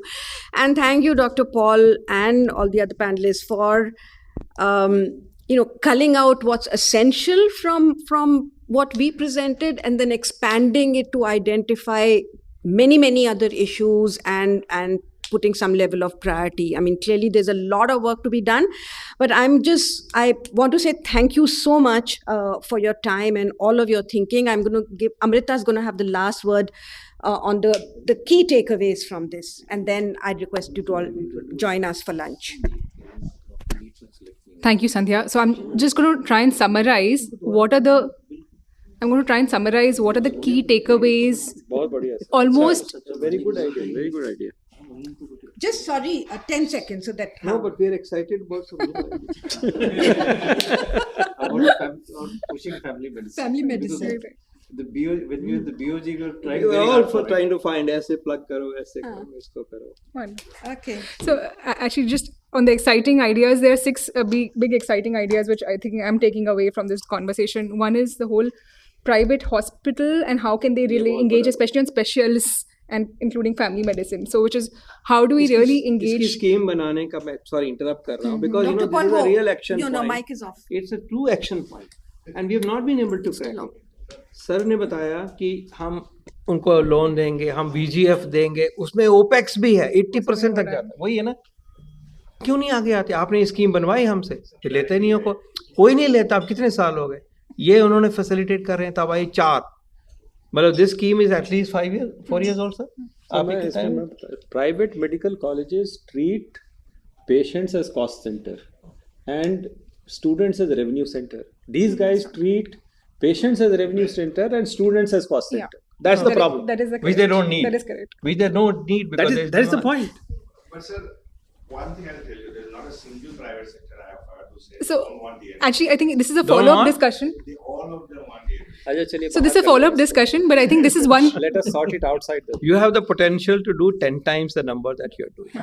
That's it. उस पे आइए आगे. नहीं मुझे बोलने दिए इसके ऊपर ना, सुनो ध्यान से. There is a particular network of hospitals, no names, 10,000 beds, 60 odd hospitals. They have 800 seats. When you sit down and find out number of consultant, number of beds, right? They have a capacity to do 3,000 for India. चलो 3 नहीं करो, 2 करो, double करो, लेकिन नहीं होता. That's the problem. नहीं आगे आते. What do you need? 2 consultants and 20 beds to start 2 seats every year. तो नहीं है, कुछ कमी है, वो हमें कमी को दोनों तरफ से, दोनों मतलब कुछ सिस्टम में है. देखिए इसमें आपको स्टेट्स को इंटरवीन करके फैसिलिटेट करना, you can give some incentives to do. So मैं इसमें कोई डाउट नहीं लेके चलिए, आप पोस्ट ग्रेजुएट स्पेशलिस्ट आपको बहुत स्पीड से बढ़ेंगे, एक्सपेक्टेशंस आर हाई. ठीक है, आप मिडिल देखिए, इनकम बढ़ेगी, बढ़ भी रही है अपने तरीके से. हमें 10 टाइम्स की एम लेके चले हुए हैं 2047. कुछ चीज़ें ठीक भी हो सकती हैं. तो डिमांड बहुत बढ़ेगी, फिर कहाँ से लाएंगे? बाहर से आप ला नहीं सकते. तो इसी treasure is lying in the private hospitals to contribute for DNB and to an extent in the government hospitals within district hospital system and beyond. The beyonds are army. They can contribute 300 seats. ESI 300.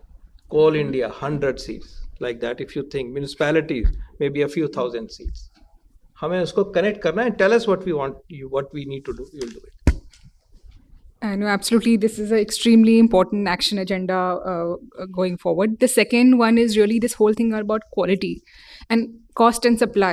How do we find the tipping point? And that's a good articulation, Dr. Paul.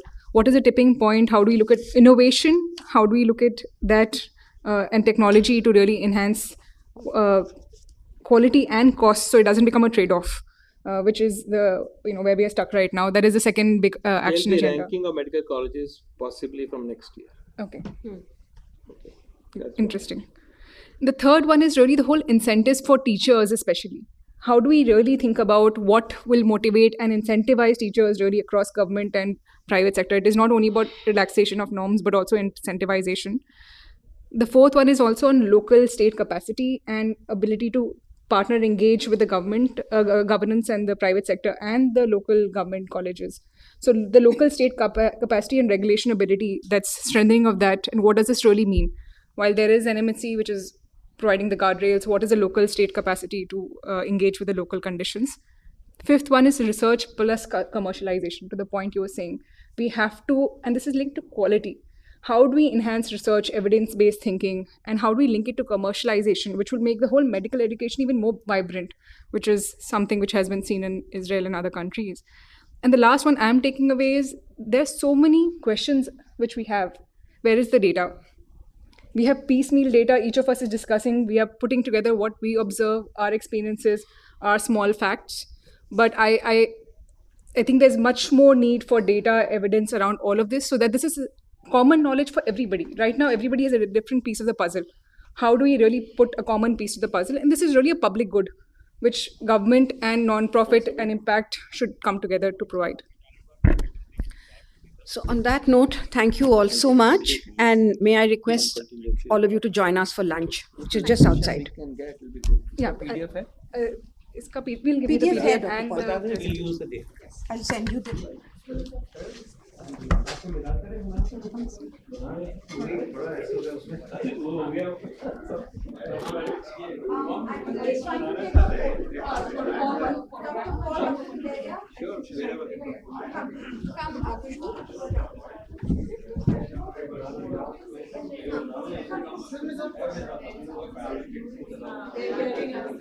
Sure.